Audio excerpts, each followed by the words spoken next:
Hello friends. Did you know that nearly 80% of those who watch my videos aren't subscribed? If you enjoy the content, I'd truly appreciate it if you hit that subscribe button. It helps a lot. Also, don't forget to leave a like and share your thoughts in the comments. Your interaction not only supports the channel's growth, but also helps these stories reach more people. Thank you all for being here. By the way, where are you watching from? Let me know in the comments.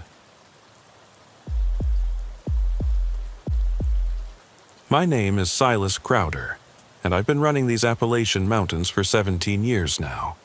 Seen more fog, rain, and black ice than any man ought to, but I've never seen anything like what happened on Route 52 through West Virginia that night in October 2023. I was hauling a load of furniture from a manufacturer in Beckley down to Charlotte, North Carolina. Standard run I'd done maybe 50 times before. The money was decent, nothing spectacular, but steady work that kept food on my table and diesel in my tank. What made this trip different was the detour. Now, I-77 south through West Virginia is usually my go-to route. Straight shot, well-maintained, plenty of truck stops. But that Tuesday night my CB started crackling with reports of a massive accident near the Virginia border. Multi-vehicle pileup, they said. Highway closed for at least 8 hours while they cleared the mess and investigated fatalities. Eastbound and westbound, this is Big Bear on the flip-flop, came the voice over Channel 19. I-77 shut down tighter than a tick's ass from mile marker 42 all the way to the state line. Dots routing everybody onto Route 52 through the mountains. Add about 2 hours to your run, but it beats sitting in traffic till sunrise. Route 52. I knew that road, or thought I did. Used to be the main highway through southern West Virginia back in the day, before the interstate system came through. Winding mountain road, steep grades, dangerous curves, but it was still open, still maintained. I'd driven it maybe 3-4 times over the years when weather made I-77 impassable. So I took exit 28 and pointed my Peterbilt east toward Route 52. Same as about 20 other trucks I could see doing the identical thing. We formed a loose convoy through the smaller roads. CB chatter keeping us informed about conditions ahead. Normal trucker stuff, where the speed traps were, which truck stops had clean bathrooms, who was buying coffee at the next stop. But as we got deeper into the mountains, the chatter started dying off. One by one, the voices on the radio went quiet. First, Big Bear stopped responding. Then, Moondog went silent. By the time I hit the connection to Route 52 proper, I couldn't raise anybody on any channel. That should have been my first warning. Route 52 looked exactly like I remembered it. 2-lane blacktop snaking through dense forest. Yellow lines freshly painted, proper road signs every mile or so. The pavement was in good condition, recently resurfaced by the look of it. My headlights cut through the darkness ahead, illuminating the familiar guardrails and reflective markers that marked the more dangerous curves. For the first hour, everything seemed normal. Steep climb up the mountain, careful navigation around hairpin turns, engine working hard to pull 80,000 pounds up grades that hit 12% in some spots. Standard mountain driving that I'd done thousands of times before. But gradually, I started noticing things that didn't add up. First was the wildlife. Deer, bear, even mountain cats would normally scatter when they heard a big rig coming through their territory. But the animals I was seeing in my headlights weren't running. They were just standing there, watching my truck pass. Not frozen in fear, like deer sometimes do, but actively watching, turning their heads to follow my movement as I drove by. Second was the fog, thick, unnatural fog that seemed to roll uphill instead of settling in the valleys like it should. The fog moved with purpose, flowing around my truck like it was alive, creating shapes in my peripheral vision that looked almost human before dissolving back into gray mist. Third was the temperature. My cab thermometer was reading the outside air at 31 degrees, but I could see my breath fogging inside the truck, even with the heater running full blast. The cold was getting through the insulation, through the windows, through every seal and gap in ways that defied physics. But the thing that really made my skin crawl was the mile markers. I'd been driving for over 2 hours when I passed mile marker 23. Normal enough, but 20 minutes later, I passed mile marker 23 again. Same sign, same distinctive dent in the post, same graffiti scratched into the reflective surface. I figured I'd gotten turned around somehow, maybe missed a junction in the fog. Mountain roads can be confusing, especially at night. So I kept driving, paying closer attention to the landmarks. But mile marker 23 kept appearing, every 15 to 20 minutes like clockwork. The same sign, the same location, the same impossible repetition that told me I was driving in a circle even though the road felt like it was going straight. That's when I tried my CB radio again. Breaker 19. This is Iron Mountain looking for any driver on Route 52. Anybody out there copy? Static for about 30 seconds. Then a voice came through, clear as day, but somehow wrong. Iron Mountain, this is Phantom Rider. I copy you on Route 52. What's your 20? Just past mile marker 23 for the, hell, I don't know how many times. Road seems to be looping back on itself. You experiencing anything similar? Negative, Iron Mountain. Route 52's running straight and true for me. Been driving this road for 35 years, never had any problems. 35 years. That nagged at me for some reason I couldn't quite identify. What's your destination, Phantom Rider? Oh, just making my regular run. Same route I've been driving since 1989. Coal truck, you know. Keeping the lights on down in Charlotte. The words hit me like a physical blow. I'd done my homework on these mountain routes, had to, for insurance and DOT compliance. Route 52 through this section of West Virginia had been permanently closed in 1991 after a series of fatal accidents.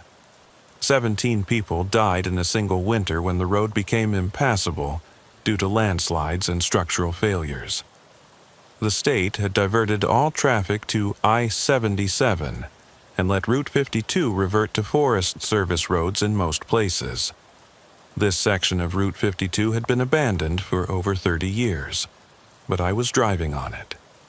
The pavement was real under my tires. The mile markers were reflecting my headlights. The guardrails were solid when I got close enough to see them clearly. Everything looked maintained, current, legitimate. Phantom Rider, can you tell me what year you think it is? Long pause on the radio. When the voice came back, it sounded different. Confused, maybe a little angry. What kind of question is that, driver? It's 1989, same as it's always been. Tuesday night, October 15th, 1989. Why you asking fool questions?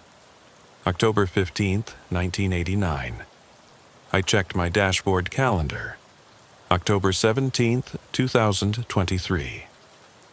Phantom Rider, I need you to listen to me carefully. Route 52 through this section was closed permanently in 1991.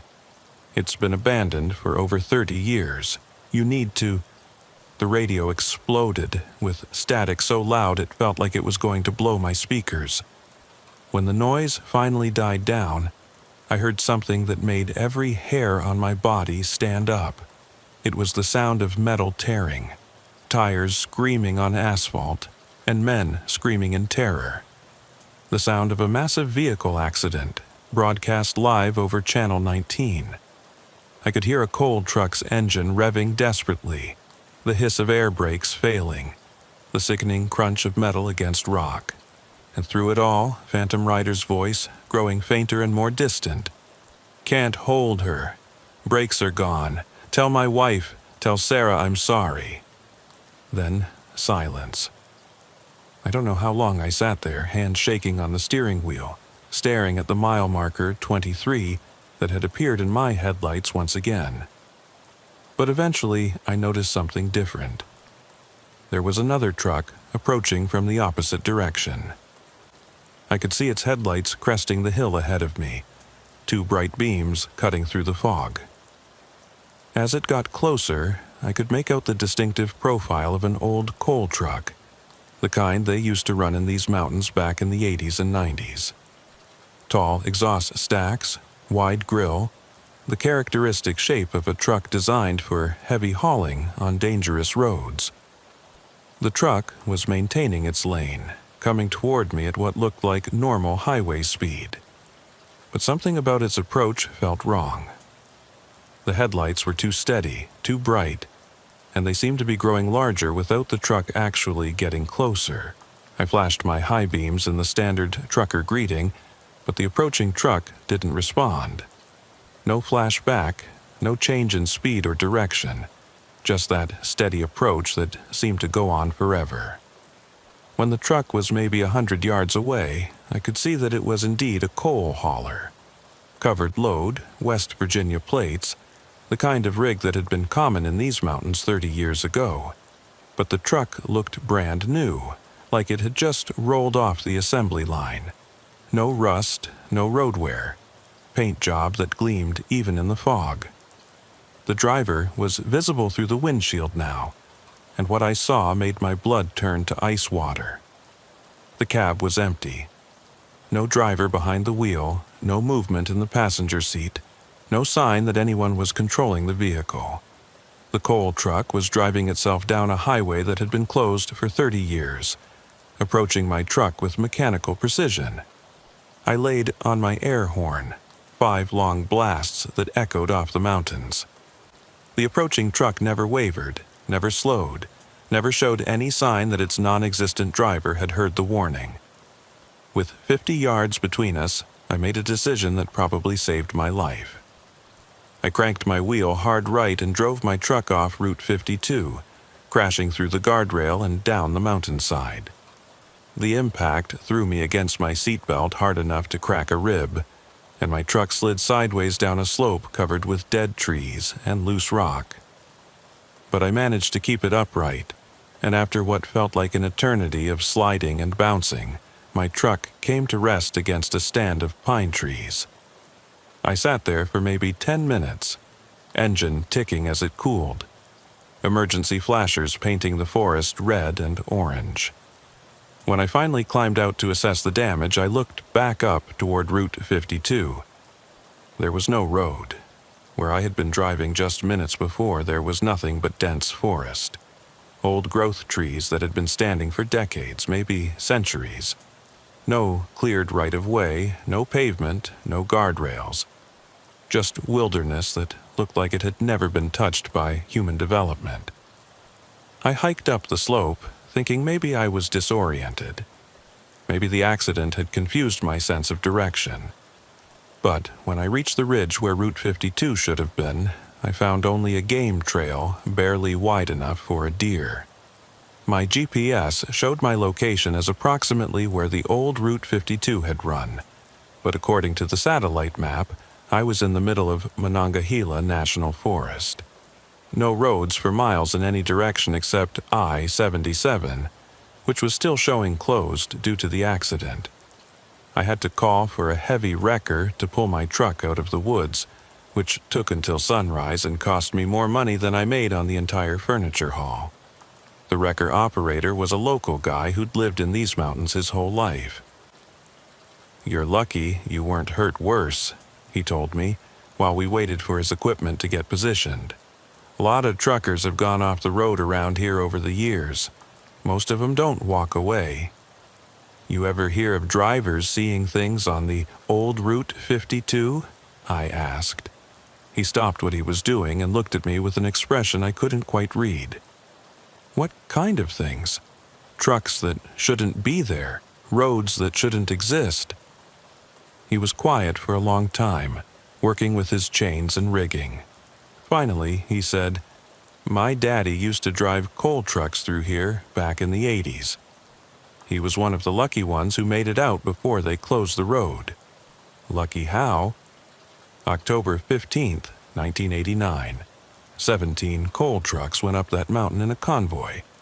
Only 12 came down. 5 drivers just vanished, trucks and all. State police searched for weeks, never found so much as a tire track. What happened to them? Nobody knows for sure, but the drivers who survived, they all told the same story. Said they could see the missing trucks in their mirrors, following behind them like nothing had happened. Could hear them on the CB, talking about road conditions, weather, normal stuff. But when they'd look back, there was nothing there. He finished securing my truck to his wrecker and climbed back into his cab. But before he closed the door, he said one more thing. "Road's been officially closed for 32 years now, but every October 15th we get calls about truckers seeing lights on the old Route 52. Always coal trucks, always the same description. 5 trucks running in convoy, looking for the way down the mountain." The drive back to civilization took 2 hours on back roads I'd never seen before. My truck was damaged but drivable, and I managed to complete my delivery to Charlotte only 8 hours behind schedule. The customer docked my pay for the delay, but I didn't argue. I was just grateful to be alive. But the story doesn't end there. 3 weeks later, I received a package in the mail. No return address, postmark from a town in West Virginia that doesn't exist anymore. Inside was a CB radio, an old Cobra 29 like truckers used to run back in the 80s. Attached to the radio was a note written in pencil on a piece of paper that looked like it had been torn from a logbook. "Thanks for trying to help, Iron Mountain. Radio still works good. Maybe you can warn the next driver. Phantom Rider." I threw the radio away, but it showed up on my doorstep the next morning. Tried giving it to Goodwill, but they called me the same day saying someone had returned it with my name and address. Finally, I locked it in a storage unit and changed the combination. That was 8 months ago. Yesterday, I got a call from the storage facility. They said my unit had been broken into, but nothing was missing. When I went to check, the CB radio was gone, but there was a new note in its place. October 15th is coming again. 5 trucks still looking for the way home. If you're ever back on Route 52, keep Channel 19 open. We're still out here, running the same route, waiting for someone to show us the way down the mountain. I've changed my routes since then. Take I-64 through Virginia now, even though it adds a day to my Carolina runs. Won't drive through southern West Virginia at all anymore, especially not in October. But sometimes, late at night, when I'm running empty through the mountains, my CB picks up traffic on Channel 19.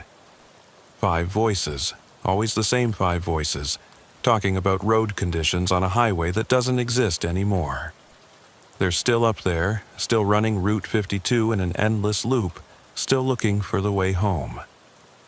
And every October 15th, they reach out to any driver who will listen, hoping someone can guide them off that mountain and back to the world of the living. I ain't that driver. Some roads are meant to stay closed, and some journeys are meant to last forever. But if you're ever driving through West Virginia in October, and your CB starts picking up chatter about coal trucks on Route 52, do yourself a favor. Turn that radio off and keep driving. Don't try to help them like I did, because once you make contact with the drivers of Route 52, they never stop trying to add you to their convoy. And that's a run that has no destination, no delivery date, and no way home. Name's Ezra Whitfield. Been pulling freight through these Kentucky mountains for 14 years now. What I'm about to tell you happened last March, and it nearly cost me everything I'd worked for in this industry. Sometimes the most dangerous thing on the road isn't other drivers, bad weather, or mechanical failure. It's your own mind when it's pushed past its breaking point. I was running a load of manufactured goods from Louisville down to Knoxville, Tennessee. Nothing special about the cargo, just pallets of household items for a retail distribution center. Standard overnight haul that paid decent money and should have been routine. But nothing about that run was routine because I was falling apart behind the wheel. My wife Sarah had been diagnosed with breast cancer 2 weeks prior, and the medical bills were already piling up faster than I could make payments.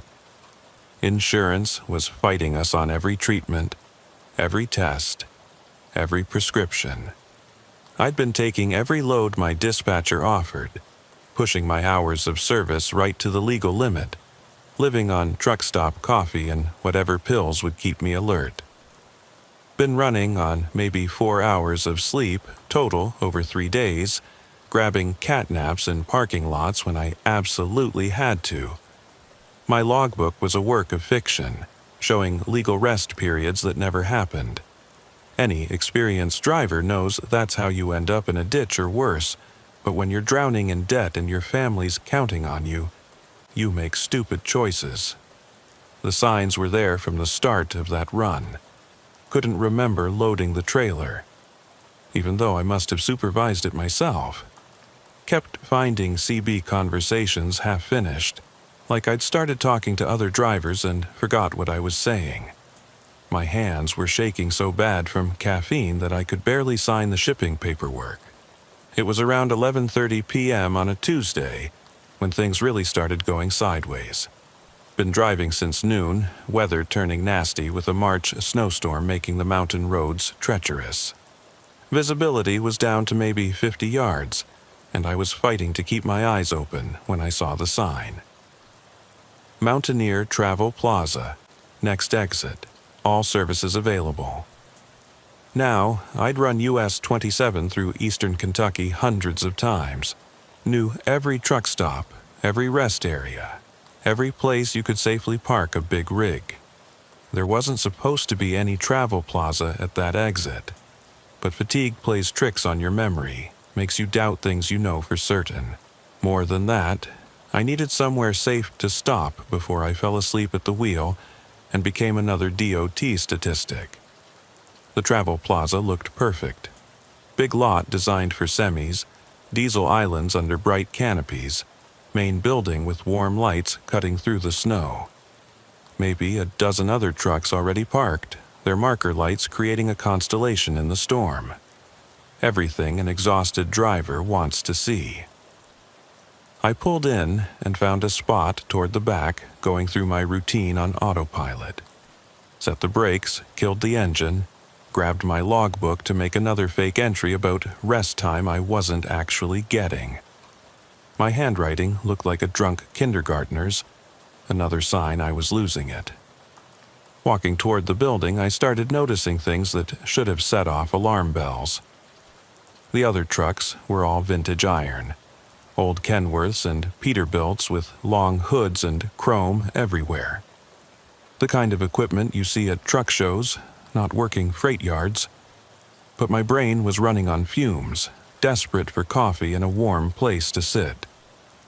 Inside, it was like stepping back 30 years. Rotary phones on the walls, cigarette machines, a lunch counter with cracked vinyl stools. The kind of truck stop that disappeared when the big chains took over.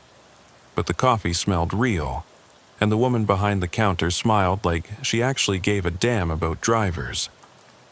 "You look like you've been rode hard and put away wet," she said, pouring coffee into a heavy ceramic mug. "How many hours you've been pushing?" I found myself telling her everything. Sarah's cancer, the insurance battles, the financial pressure that kept me taking loads when I should have been home.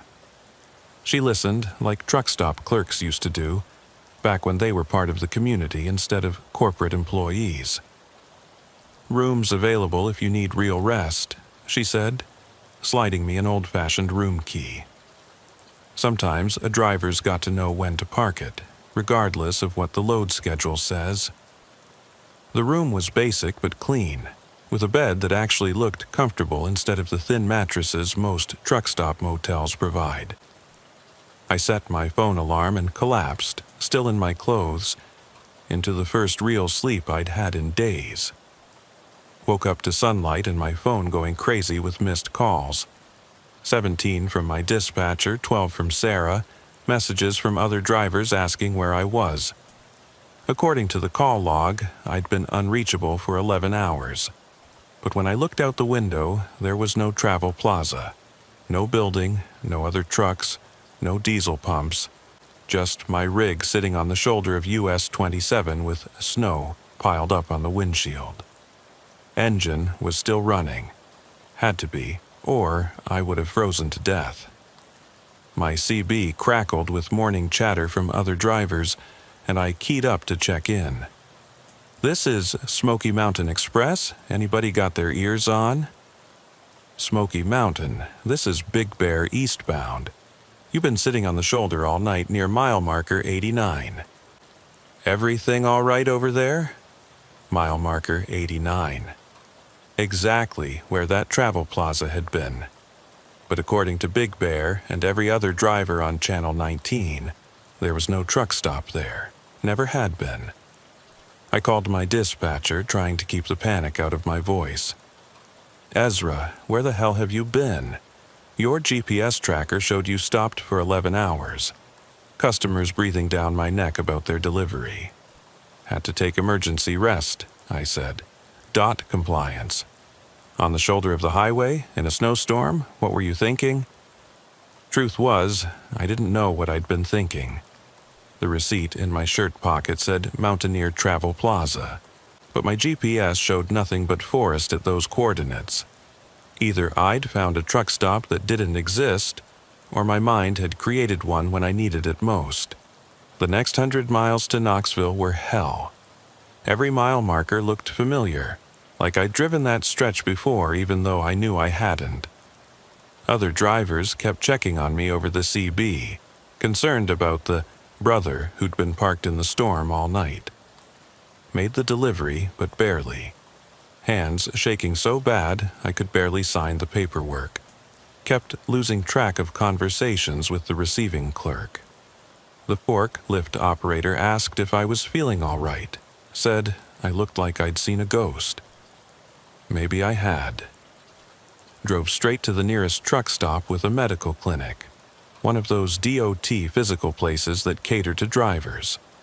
Told the nurse practitioner I was having problems with fatigue and stress, might need to be taken off duty for a few days. She took one look at me, bloodshot eyes, trembling hands, couldn't sit still, and pulled out her blood pressure cuff. "When's the last time you slept more than 2 hours straight?" "Can't remember." "How much caffeine you consuming daily?" "However much it takes to stay awake." She didn't lecture me, just explained what sleep deprivation does to your brain, how it can cause hallucinations that seem completely real, make you see things that aren't there, hear voices on the CB that never transmitted. "Lot of drivers go through this," she said. "Industry pressure, family pressure, financial pressure. It all adds up. Your brain created what you needed when you needed it. Made you stop before you killed yourself or someone else." She gave me a medical card showing temporarily unfit for duty. Recommended 3 days of real sleep before getting back behind the wheel. Most importantly, she didn't report it to DOT as a safety violation. Treated it like the medical emergency it was. Spent those 3 days in a real truck stop motel, sleeping 14 hours at a stretch and eating actual food instead of caffeine pills. Called Sarah every few hours to check in, started working out a payment plan with the medical bills that didn't require me killing myself on the road. When I went back to work, I made changes. Started turning down loads that would push my hours. Carried healthy food instead of relying on truck stop junk. Cut my caffeine intake to normal human levels. Most importantly, I started talking to other drivers about the pressure we all face. Turns out I wasn't alone. Half the drivers I knew had stories about seeing things during long hauls, phantom truck stops, conversations on the CB that nobody else heard, exits that appeared when you needed them most. The industry doesn't talk about it because admitting hallucinations can cost you your CDL. But we're out here, running millions of miles every year, dealing with financial pressure and family stress while operating 80,000-pound vehicles on public highways. Sometimes our minds create what we need to survive, even if what we need doesn't actually exist. I still have that receipt from Mountaineer Travel Plaza. Real paper, real ink, showing charges for coffee, food, and a room at a business that never existed. Keep it in my wallet as a reminder of what happens when you push too far. That hallucination probably saved my life, forced me to rest when my conscious mind was too driven to allow it. But it also taught me that the trucking industry's culture of push through anything can be deadly when taken too far. 6 months later, Sarah's treatment was successful, and she's been cancer-free ever since. We learned to manage the medical debt without me having to destroy my health in the process. Found out there are resources available for families dealing with medical crises, but you have to ask for help. The hardest part was admitting I wasn't superhuman, that I had limits like every other driver on the road. But accepting those limits didn't make me a worse trucker. It made me a safer one. If you're reading this and you're running on fumes, seeing things that might not be there, hearing voices on the CB that don't respond when you key up, find a real place to park and get real help. The freight will wait, the customers will understand, and your family needs you alive more than they need the money. Because the most important load you'll ever haul is yourself, and you can't deliver that cargo if you break down trying to prove how tough you are. The Mountaineer Travel Plaza may not have been real, but the lesson it taught me was. Sometimes, the best thing a driver can do is admit when it's time to park the truck and take care of yourself. And that's advice that could save your life, even if it comes from a truck stop that exists only in your mind. The name's Jasper McKinney, and I've been running freight through these Tennessee mountains for 19 years. Never believed in ghosts or spirits or any of that supernatural nonsense until what happened to me on US 25W near Cove Lake in November of 2022. What I experienced that night changed my whole understanding of what's possible in these old coal mining hills. I was deadheading back from a delivery in Corbin, Kentucky, running empty trailer back to my terminal in Knoxville. It was one of those crisp November nights where you can see your breath and the stars look close enough to touch. Good driving weather, clear roads, making decent time despite the mountain grades. Around 2:30 a.m., I was coming down the backside of Cumberland Gap when my CB radio crackled to life with a transmission that immediately grabbed my attention. The voice was clear but strained, like someone trying to stay calm in an emergency situation. Mayday, Mayday, Mayday. This is Blue Ridge Mining Truck number 47 with an emergency situation. We have multiple injuries and need immediate assistance. GPS coordinates 36.3847 north, 84.1592 west. Repeat, we need immediate medical assistance at coordinates 36.3847 north, 84.1592 west. Blue Ridge Mining. I knew that name from the history of this area. They'd operated several coal operations through these mountains back in the 70s and 80s before shutting down due to safety violations and financial problems. But the company had been defunct for at least 20 years. I keyed my microphone. Blue Ridge Mining Truck 47. This is Iron Ridge hauling southbound on 25W. I copy your Mayday call. What's the nature of your emergency? The response came back immediately, the relief evident in the driver's voice. Iron Ridge, thank God somebody heard us. We had a cave-in at the number 3 mine entrance. Got 3 men trapped and 2 more hurt bad. Been trying to raise somebody for over an hour. A cave-in. In 2022, most of the old mine entrances in this area had been sealed for decades due to safety concerns.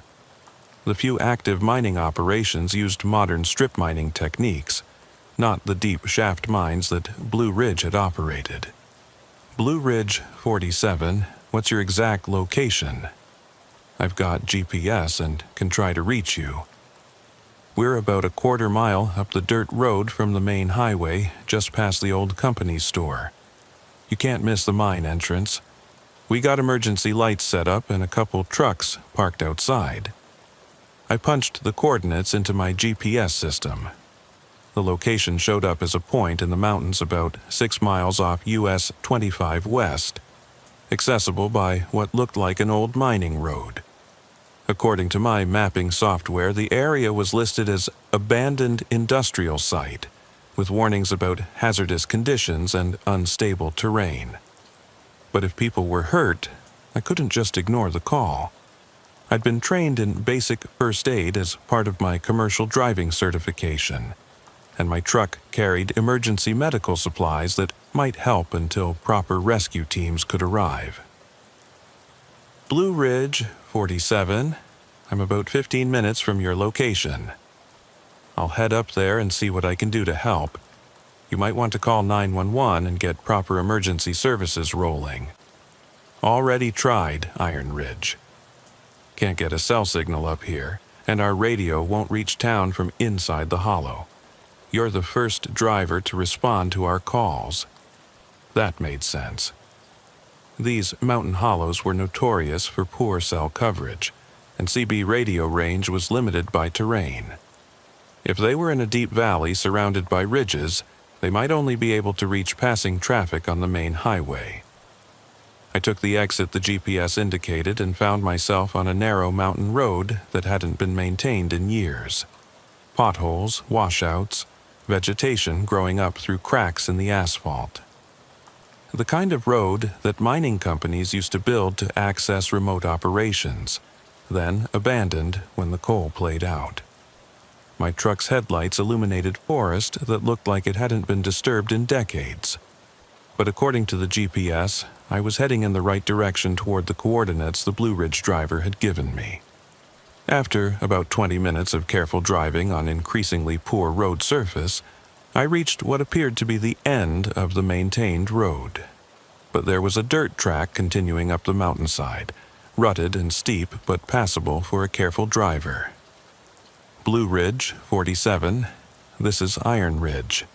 I'm at the end of the paved road, about to head up the dirt track. How much further to your location? Iron Ridge. You should see our lights any minute now. We're right at the mine entrance, can't miss it. I continued up the dirt road, scanning ahead for any sign of emergency lights or vehicles. But after another 10 minutes of climbing, I hadn't seen anything except dense forest and rock outcroppings. My GPS showed I was very close to the coordinates, but there were no lights visible anywhere. Blue Ridge 47. I'm at your GPS coordinates, but I don't see any lights or vehicles. Can you give me better directions? Iron Ridge. We can hear your engine. You're real close now. Just follow the road around the next bend and you'll see the mine entrance. We got 3 trucks parked outside and emergency flashers going. I rounded the next curve and found myself in a small clearing that had obviously been used for mining operations at some point in the past. There were the remains of concrete foundations, rusted mining equipment, and what looked like a sealed mine entrance built into the hillside. But no trucks, no emergency lights, no people. The mine entrance had been sealed with concrete blocks and steel bars, and warning signs posted by the Tennessee Department of Environmental Conservation. Danger. Abandoned mine. Do not enter. Unstable structure.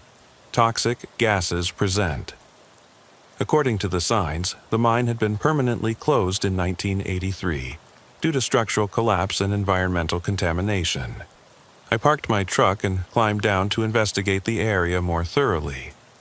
The clearing showed no signs of recent activity, No tire tracks, no footprints, no indication that vehicles had been here any time in the past several years. Vegetation was growing right up to the sealed mine entrance, and the concrete barriers looked like they'd been in place for decades. But my CB radio was still receiving transmissions from Blue Ridge 47. Iron Ridge, where are you? We can hear your truck, but we don't see you. We're right here, at the mine entrance with the emergency lights. I keyed my microphone. Blue Ridge 47. I'm standing right at the mine entrance coordinates you gave me. The mine is sealed and there's nobody here. Are you sure about your location? Iron Ridge, that's impossible. We're looking right at the mine entrance and we can see 3 men trapped inside. The cave-in happened about 2 hours ago during the night shift change. We need medical assistance immediately. Night shift change? In 1983, Blue Ridge Mining had operated around-the-clock extraction at this location. But the mine had been permanently closed after a series of accidents, including at least one major cave-in that had killed several miners. I walked closer to the sealed entrance and noticed something that made my blood run cold. There were sounds coming from inside the mine. Muffled voices, the sound of machinery running, even what sounded like men calling for help from deep inside the mountain. But that was impossible. The mine had been sealed for almost 40 years. Even if someone had managed to break through the barriers, the air inside would be toxic and the structure too unstable to support human life. Blue Ridge 47, can you describe what you're seeing? Because I'm looking at a mine that's been sealed since 1983. Long pause on the radio. When the voice came back, it sounded confused and distant.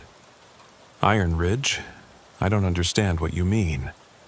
This is November 15th, 1983. We just had the cave-in tonight during shift change. Are you saying you can't see our trucks? November 15th, 1983. I checked my truck's dashboard clock. November 15th, 2022. Exactly 39 years later. Blue Ridge 47, what year do you think it is? Another long pause. When the driver responded, his voice sounded strained and desperate. It's 1983, driver. November 15th, 1983. We've got men trapped in this mine and we need help now. Why are you asking strange questions instead of helping us?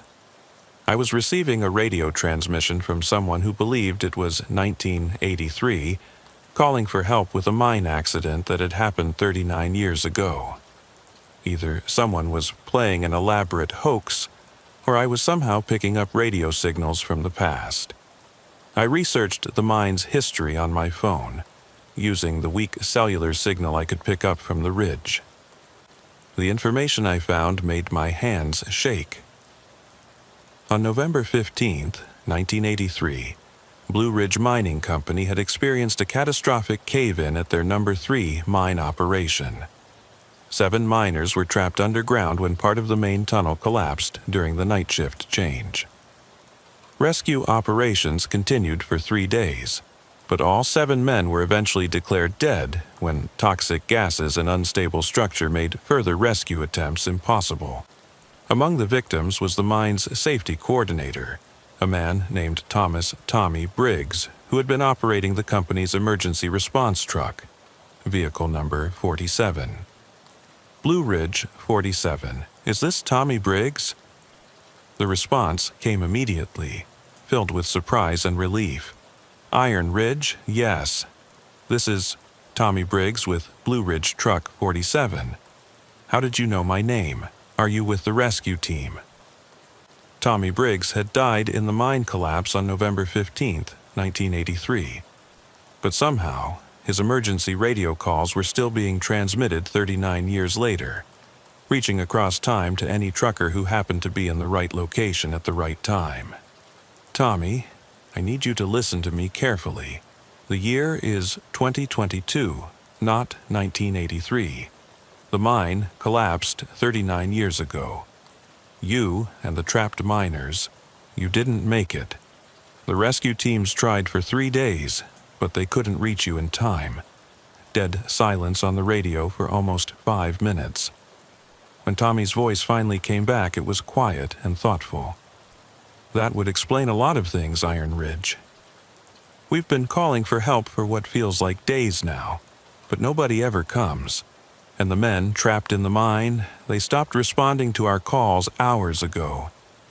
Tommy, where are you right now? What do you see? I'm sitting in my truck at the mine entrance, same as always. Got my emergency flashers going, radio equipment set up, first aid supplies ready. But now that I think about it, I can't remember eating anything. Can't remember getting tired or needing to sleep. And my truck's fuel gauge hasn't moved despite running the engine all night. He was describing the experience of being trapped between life and death, unable to move on, but unable to fully return to the world of the living, stuck in an eternal loop of trying to coordinate a rescue operation that would never succeed. Tommy, the mine is sealed now, has been for decades. The company shut down after the accident, and the state sealed all the entrances due to safety concerns. I figured something like that must have happened. Blue Ridge was already having financial problems before the accident. A disaster like this would have finished them off. I spent the next hour talking to Tommy Briggs, learning about the final night of Blue Ridge Mining's No. 3 operation. He described the cave-in in detail, how it happened, who was trapped, what the rescue efforts were like from his perspective as the safety coordinator trying to manage the emergency response. But gradually, his transmissions began to fade. The signal grew weaker, his voice more distant, as if he was finally able to let go of his responsibility now that someone had acknowledged what had happened. Iron Ridge, I want to thank you for listening to my calls. Been trying to get help for these boys for, well, I guess it's been 39 years now. Time gets funny when you're stuck between worlds. Tommy, are you able to move on now? Find some peace? I think so. The boys are with me now. I can see them walking out of the mine. They look good, not hurt anymore. And there's a light up ahead that feels warm and welcoming.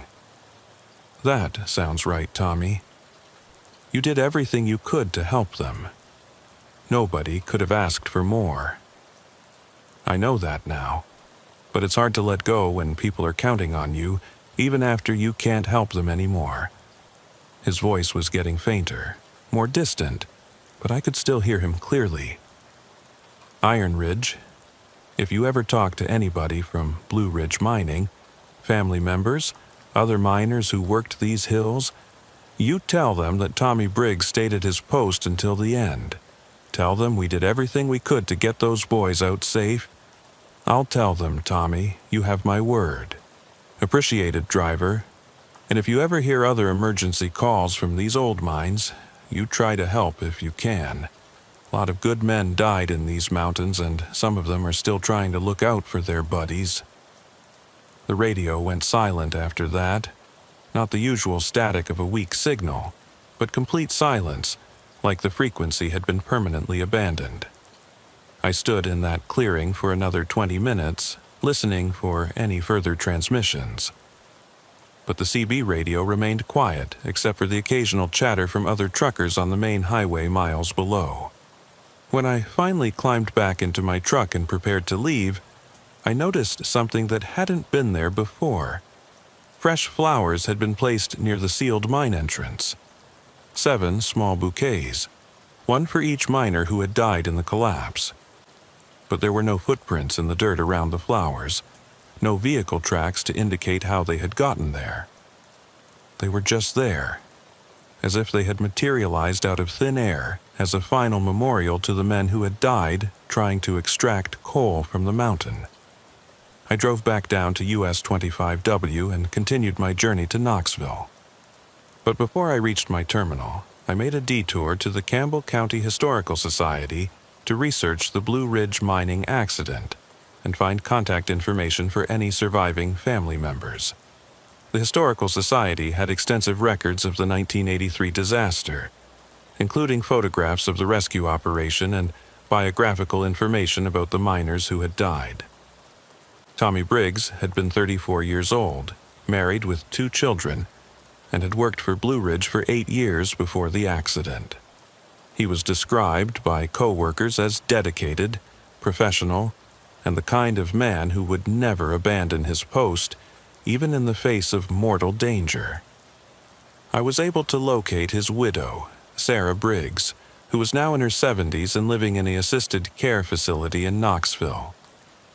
When I visited her and told her about my experience, she wasn't surprised. Tommy was always like that, she told me. Once he took responsibility for something, he'd see it through no matter what. I've been wondering for 39 years if he was able to find peace after the accident. I think he has now, Mrs. Briggs. He wanted me to tell you that he stayed at his post until the end, and that he did everything he could for those miners. She smiled through tears. That sounds like my Tommy. Always thinking about other people first. Mrs. Briggs told me that over the years, several truckers had contacted her with similar stories about radio transmissions from the sealed mine. Emergency calls from Blue Ridge Truck 47, requests for rescue assistance, messages from miners who had been dead for decades. It happens every November 15th, she explained, the anniversary of the accident. Tommy's still up there trying to coordinate rescue operations for his boys. At least, he was until now. I asked if she wanted to visit the mine site, maybe leave flowers or say a final goodbye, but she shook her head. Tommy's not there anymore. You helped him move on, and I'm grateful for that. He can rest now, knowing that someone heard his calls and understood what happened. I still drive through that section of Tennessee regularly, and I always listen carefully to my CB radio when I pass the area where the old Blue Ridge No. 3 mine used to operate. But I've never heard Tommy Briggs's voice again, and other truckers report that the emergency calls from Blue Ridge Truck 47 stopped after November 15th, 2022. The mine entrance is still sealed, still posted with warning signs about the dangers of abandoned mining operations. But the flowers I saw that night are renewed every November 15th. 7 small bouquets placed by unknown hands to honor the miners who died trying to make a living in the dangerous business of extracting coal from Appalachian mountains. Sometimes I wonder how many other emergency calls are being transmitted from old mine sites throughout these mountains. How many miners died in accidents and are still trying to radio for help that will never come? How many safety coordinators like Tommy Briggs are stuck at their posts, unable to abandon their responsibilities even after death? The coal mining history of Appalachia is written in blood and tragedy. Thousands of men died in cave-ins, explosions, and equipment accidents over the decades when coal was king in these mountains. And if my experience with Tommy Briggs taught me anything, it's that some of those men are still down there, still trying to look out for their buddies, still hoping that someone will hear their calls and come to help. If you're ever driving through coal country late at night, and you hear emergency calls on your CB radio from mining companies that don't exist anymore, don't ignore them. Find a way to respond, even if you can't provide the help they're asking for. Because sometimes the most important thing you can do is just listen. Just acknowledge that you heard their call, that you understand what happened, and that their sacrifice wasn't forgotten. Tommy Briggs stayed at his post for 39 years after his death, trying to coordinate a rescue operation that was doomed from the start. But he couldn't rest until someone heard his calls and recognized what he had tried to do. And that's a lesson every trucker should remember. When someone calls for help on the radio, you answer, even if they're calling from beyond the grave. Because in these mountains, the dead don't always stay buried. And sometimes, the most important freight you can haul is a message of acknowledgement and peace to someone who's been waiting decades to hear it. My name is Obadiah Fletcher, and I've been hauling freight through these North Carolina mountains for 21 years. Done everything from furniture to farm equipment, never met a load I couldn't deliver, or a road I couldn't navigate. But what happened to me on Route 221 near Grandfather Mountain in January 2023 taught me that some addresses exist in places that shouldn't be possible, and some deliveries are meant for customers who aren't entirely human. The call came in on a Monday morning while I was having breakfast at a truck stop in Hickory. My dispatcher had a special delivery that needed to be handled with care. Antique furniture being moved from an estate sale to a private collector up in the mountains. The pay was exceptional, almost double my normal rate, and the only unusual requirement was that the delivery had to be completed before sunset on the same day. Customers real particular about timing, my dispatcher explained. Says the furniture needs to be in place before dark, something about proper climate conditions. You know how these antique collectors can be. Bunch of superstitions about how old stuff should be handled. The pickup went smooth enough. Estate sale company in Hickory had the pieces already crated and ready to load. Beautiful stuff. A Victorian bedroom set, dining room table and chairs, even what looked like a genuine 1800s armoire that took 4 men to get onto my trailer. The kind of furniture that would cost more than most people's cars if you bought it from the right dealer. But it was the delivery address that should have been my first warning that something wasn't right. The paperwork showed the destination as 1847 Shadowbrook Lane, Banner Elk, North Carolina. Simple enough, except when I put the address into my GPS, it came back with no results found. Tried 2 more GPS units and got the same response. Address doesn't exist. I called the customer directly, a man named Amos Blackthorne who answered on the first ring like he'd been waiting for my call. Mr. Blackthorne, this is Obadiah Fletcher with your furniture delivery. Having some trouble with the GPS finding your address. Can you give me better directions? His voice was cultured, educated, but with an undertone that made me think of old money and older secrets.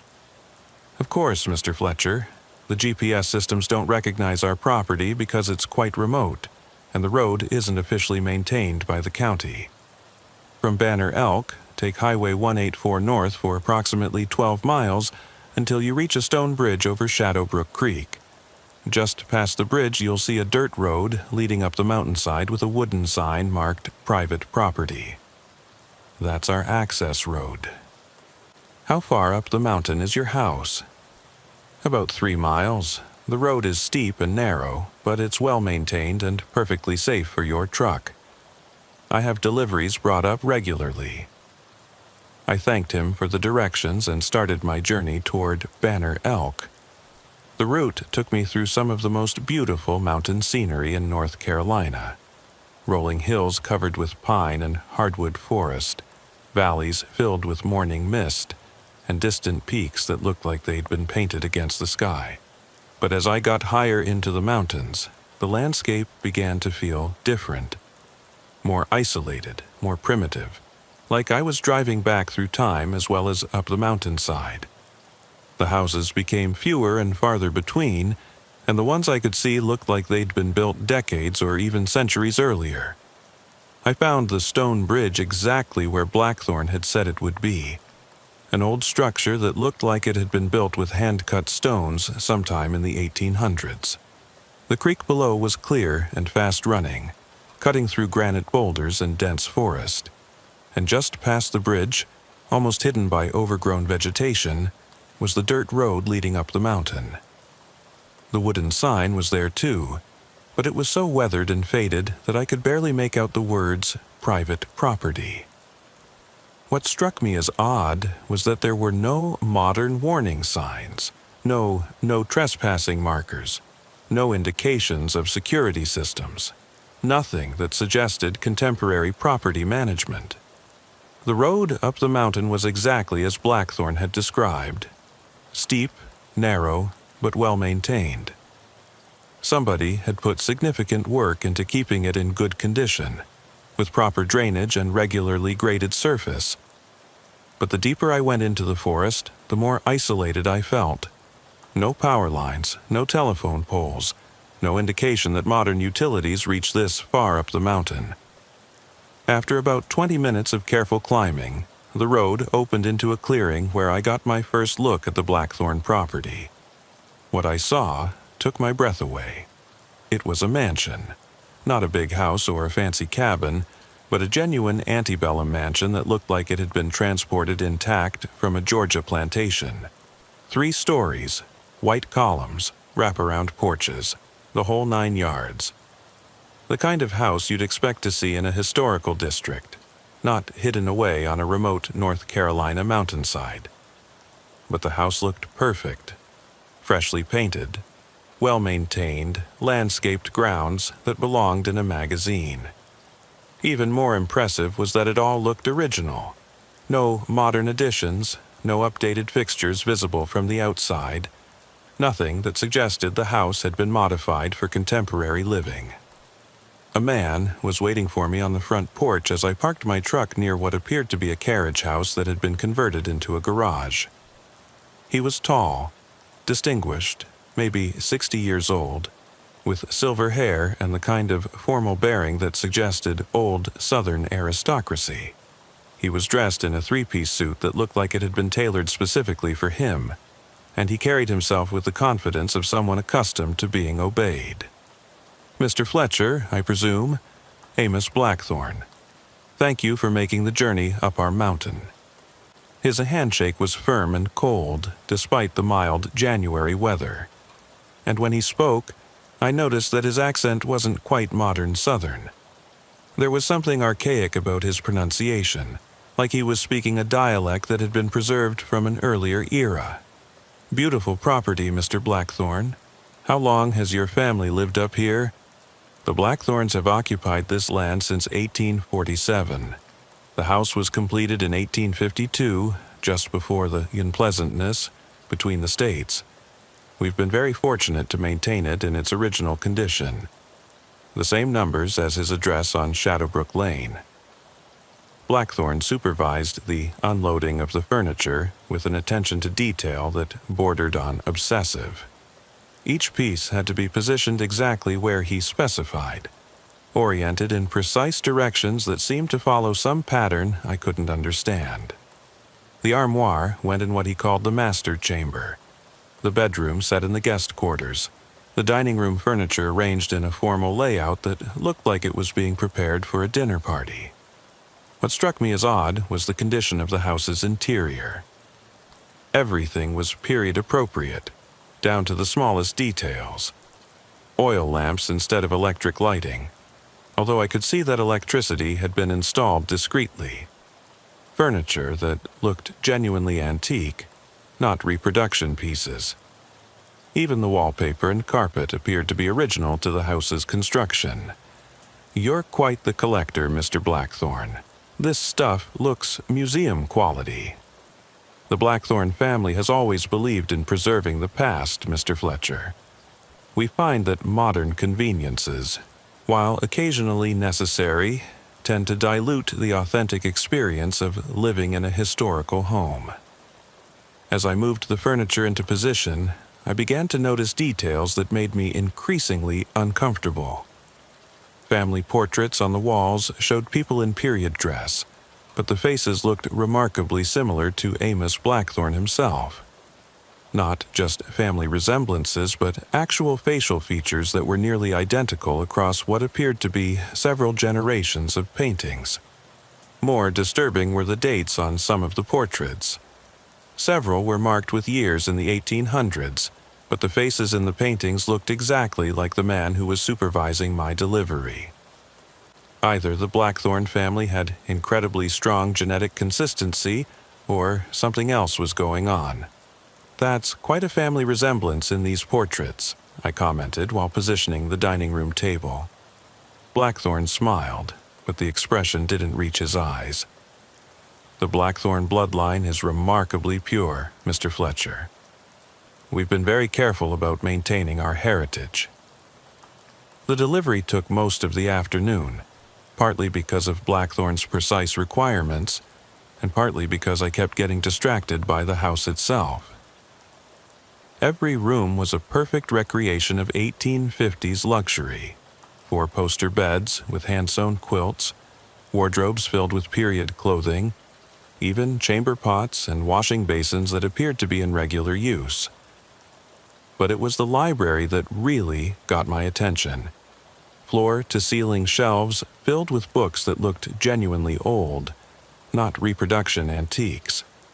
I could see volumes on subjects ranging from agriculture and medicine to what appeared to be more esoteric topics: folklore, spiritual practices, even some titles in languages I didn't recognize.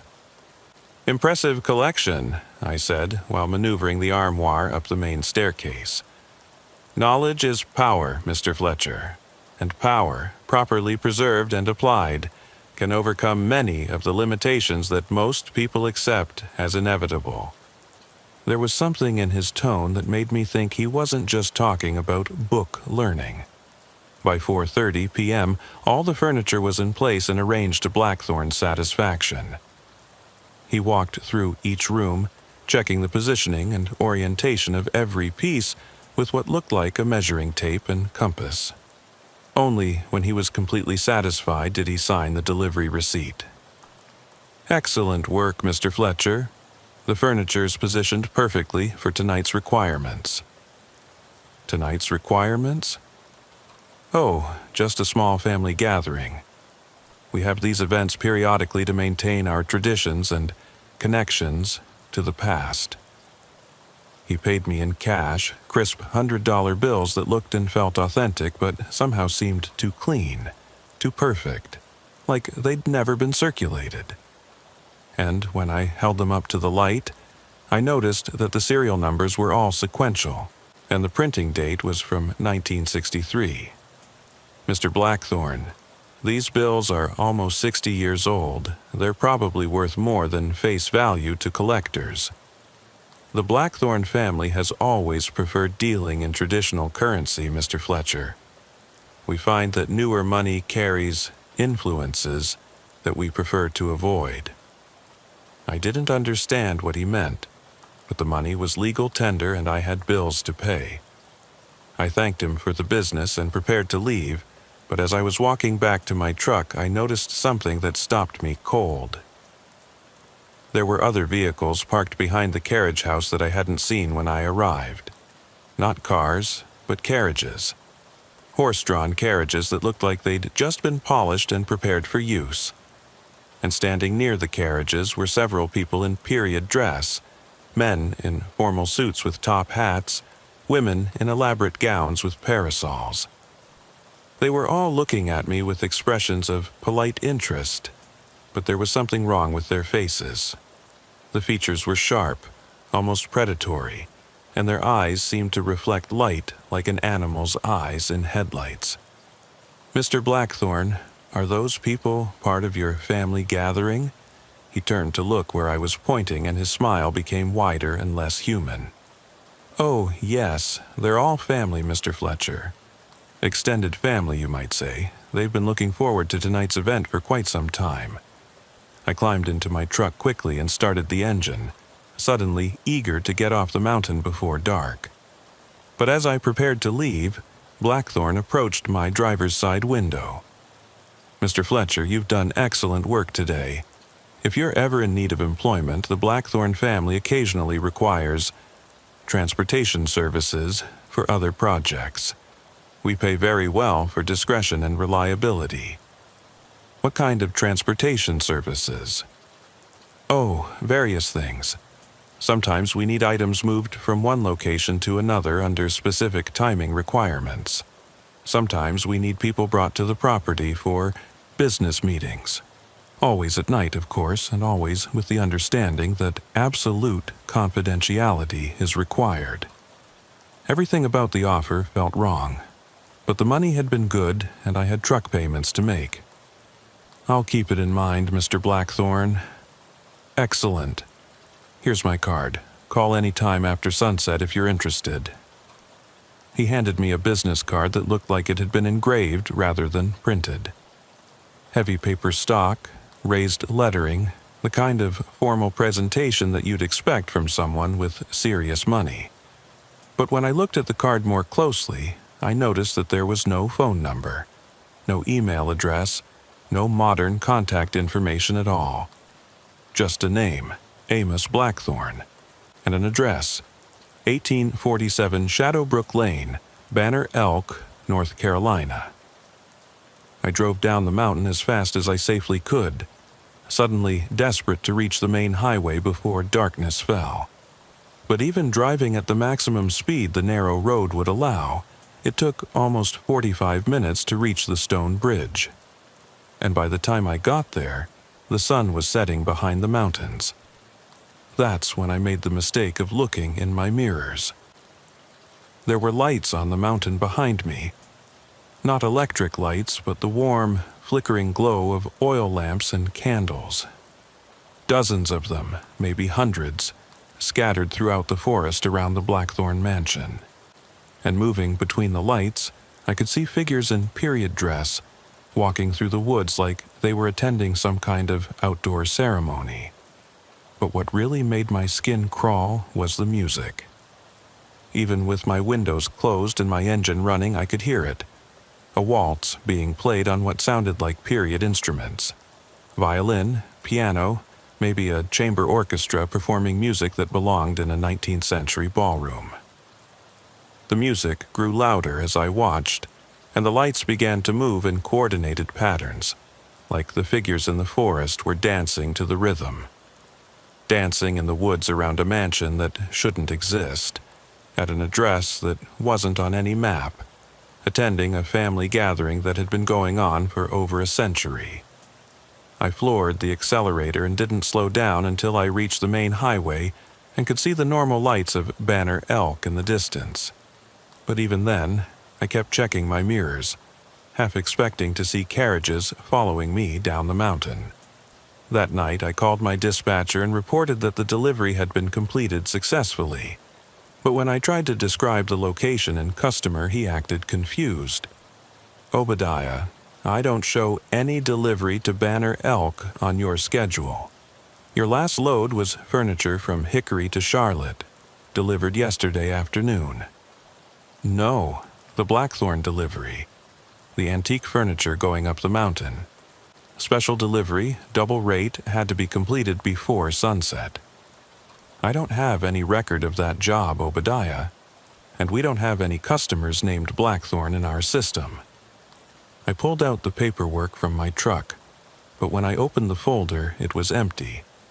No bills of lading, no delivery receipts, no documentation that the job had ever existed. Even the business card Amos Blackthorne had given me was gone.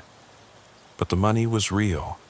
20 crisp $100 bills, all from 1963, all with sequential serial numbers. I deposited them at my bank the next morning, and they cleared without any problems. 3 weeks later, I received a phone call at home.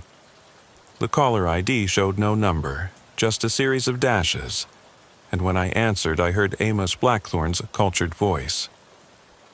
"Mr. Fletcher, I hope you've been well. We have another transportation requirement that might interest you. Same rates as before, same timing requirements." "Mr. Blackthorne, how did you get my home number?" "I don't recall giving it to you." "The Blackthorne family has access to extensive information networks, Mr. Fletcher. We make it our business to stay in touch with reliable service providers. What kind of transportation do you need?" "We need several people brought to our property for a business meeting. They'll be waiting at various locations in Boone, and they'll need to arrive at our house before midnight. Very simple work, very good pay." "What kind of business meeting happens after midnight?" "The kind that requires privacy and discretion, Mr. Fletcher. The kind that people like you are well compensated to facilitate without asking unnecessary questions." Every instinct I'd developed in 21 years of trucking was telling me to hang up the phone and forget I'd ever heard of Amos Blackthorne. But the money had been real, and I was behind on my truck payments. "How much are we talking about?" $5,000 cash. Same currency as before, same confidentiality requirements. $5,000 for one night's work. Enough to catch up on all my bills and have money left over for truck maintenance. Mr. Blackthorne, I need to think about it. And opportunities like this don't wait for indecision. He hung up before I could ask any more questions. I spent the next 2 days researching everything I could find about the Blackthorne family and their property on Shadowbrook Lane. What I discovered made me wish I'd never made that delivery. There was no record of any current property ownership under the name Blackthorne in Avery County. No tax records, no deed filings, no utilities connected to any address on Shadowbrook Lane. According to official records, that section of mountain was undeveloped forest land owned by the state. But there were historical records dating back to the 1800s. A plantation owner named Amos Blackthorne had indeed owned a large tract of land in that area, and he had built a mansion there in 1852. But Amos Blackthorne had disappeared in 1863 during the Civil War, and his property had eventually reverted to the state when no heirs could be located. Most disturbing were the local folklore records I found at the Appalachian State University Library. Stories passed down through generations of mountain families about strange lights and music heard from the old Blackthorne property, especially during the winter months. Tales of people who went up the mountain looking for the abandoned mansion and were never seen again. And according to several accounts from the 1920s and 1930s, local residents occasionally reported seeing a man who looked exactly like the original Amos Blackthorne, driving carriages through Banner Elk and recruiting people for business opportunities that required travel to remote mountain properties. The people who went with him were never seen again. I made my decision that night. When Blackthorne called back at exactly midnight, I was ready for him. "Mr. Fletcher, have you considered our transportation opportunity?" "I have, Mr. Blackthorne, and I'm going to pass." Long silence on the phone. When he spoke again, his voice had changed.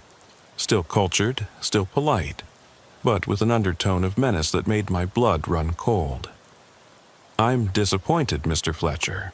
The Blackthorne family values loyalty in our business relationships.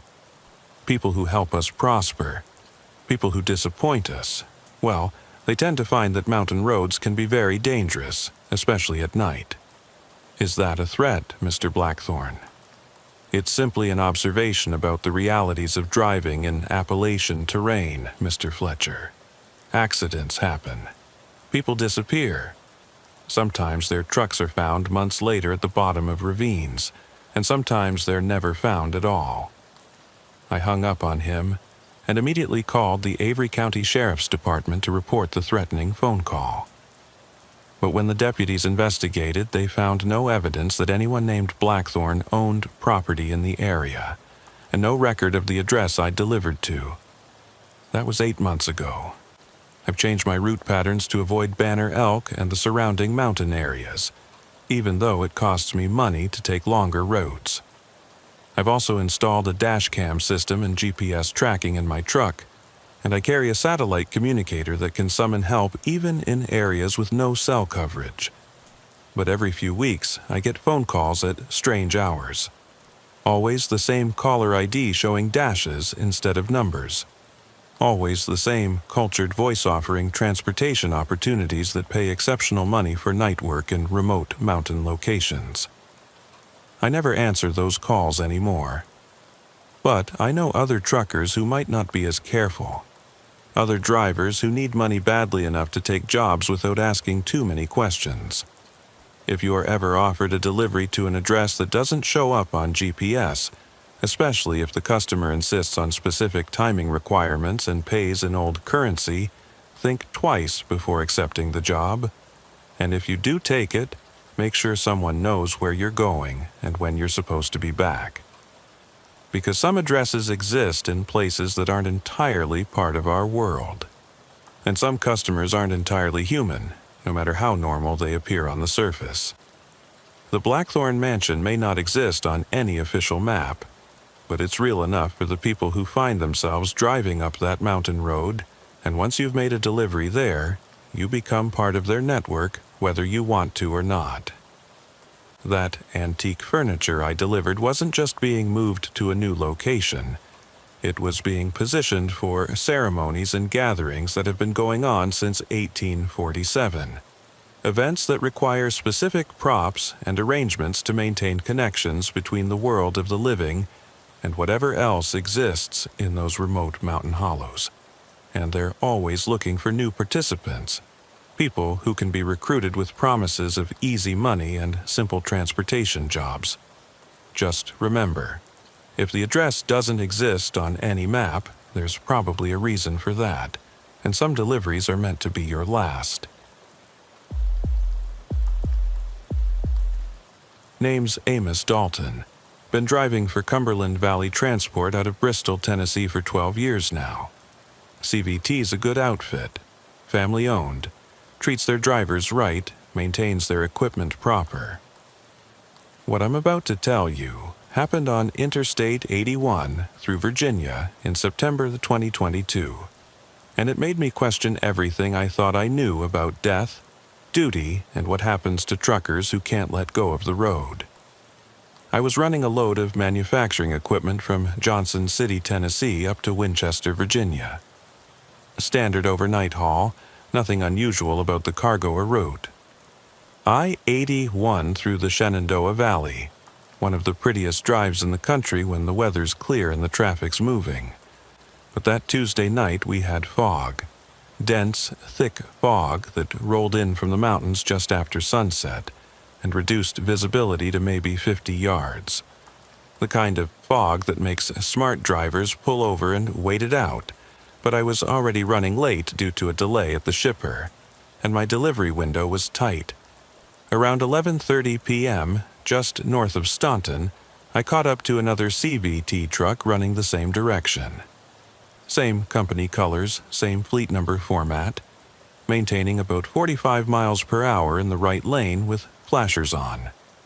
Safe driving for the conditions, exactly what company policy required. I keyed my CB radio to make contact.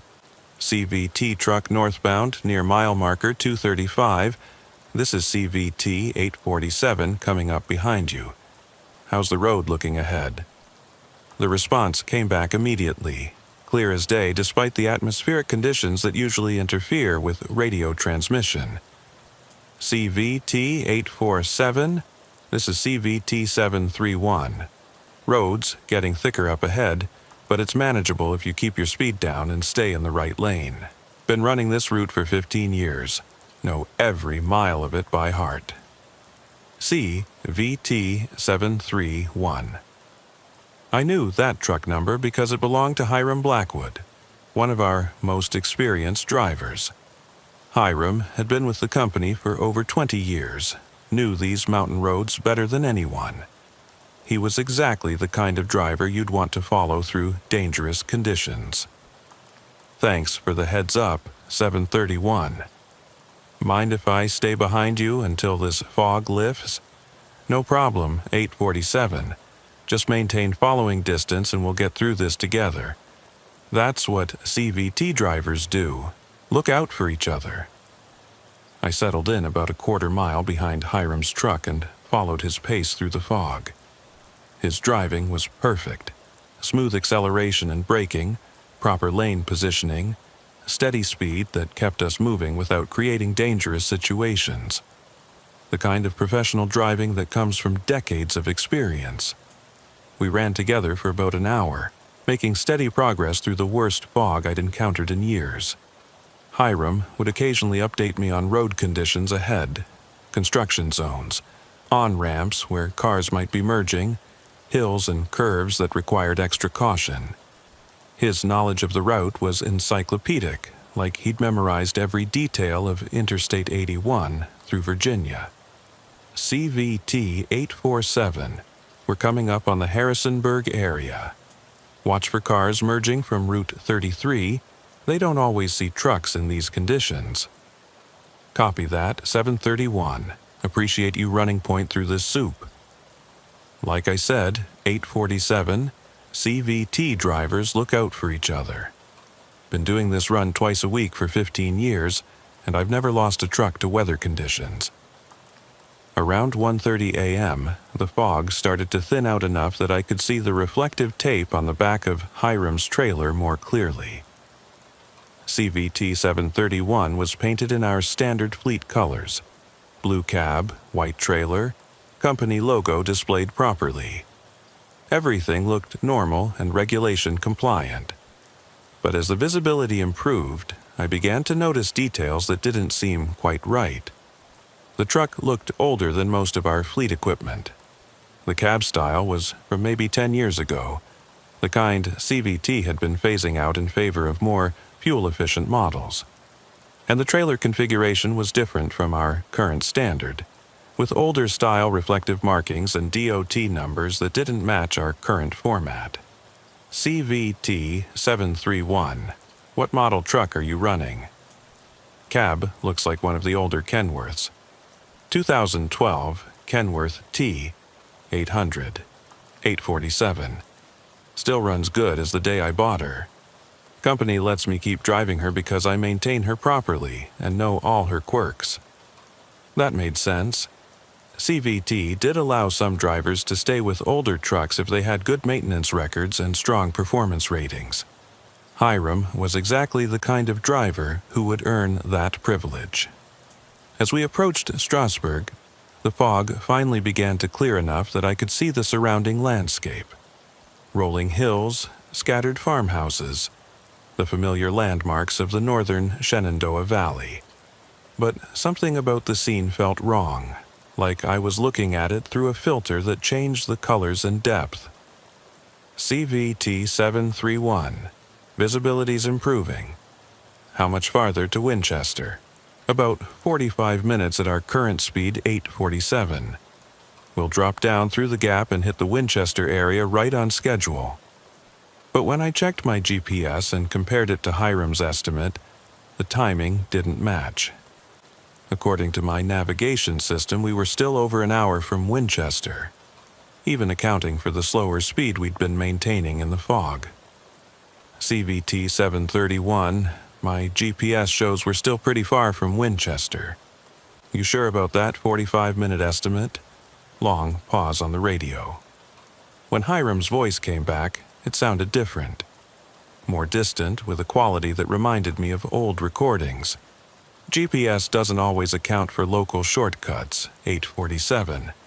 I've been running this route so long I know ways to save time that aren't on the electronic maps.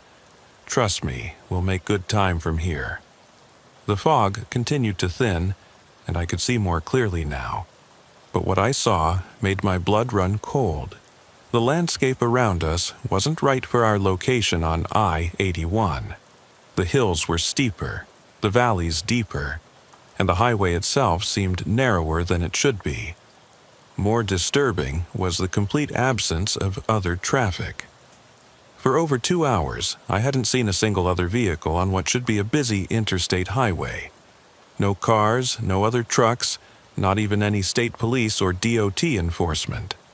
It was as if Hiram and I were the only people on the road.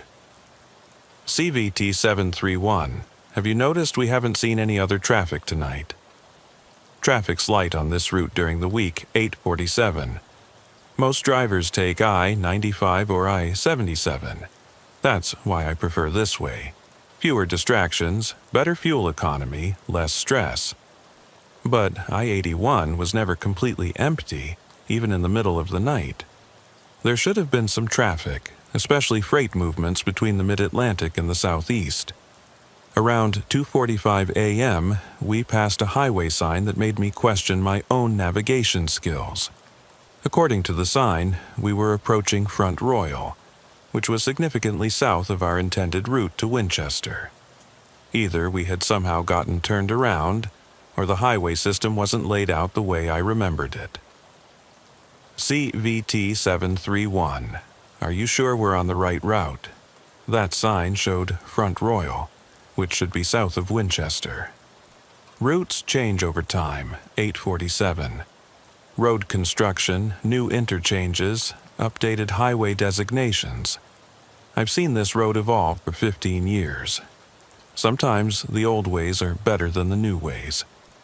I tried calling CVT dispatch to verify our location and get updated routing information, but my cell phone showed no signal. Not unusual in some mountain areas, but we should have been in range of multiple towers by now. My CB radio was working fine for communication with Hiram, but when I tried to reach other truckers or monitor Channel 19 for traffic information, all I got was static. It was as if the only functioning radio frequency was the one connecting me to CVT 731. That's when I decided to do something that probably saved my life.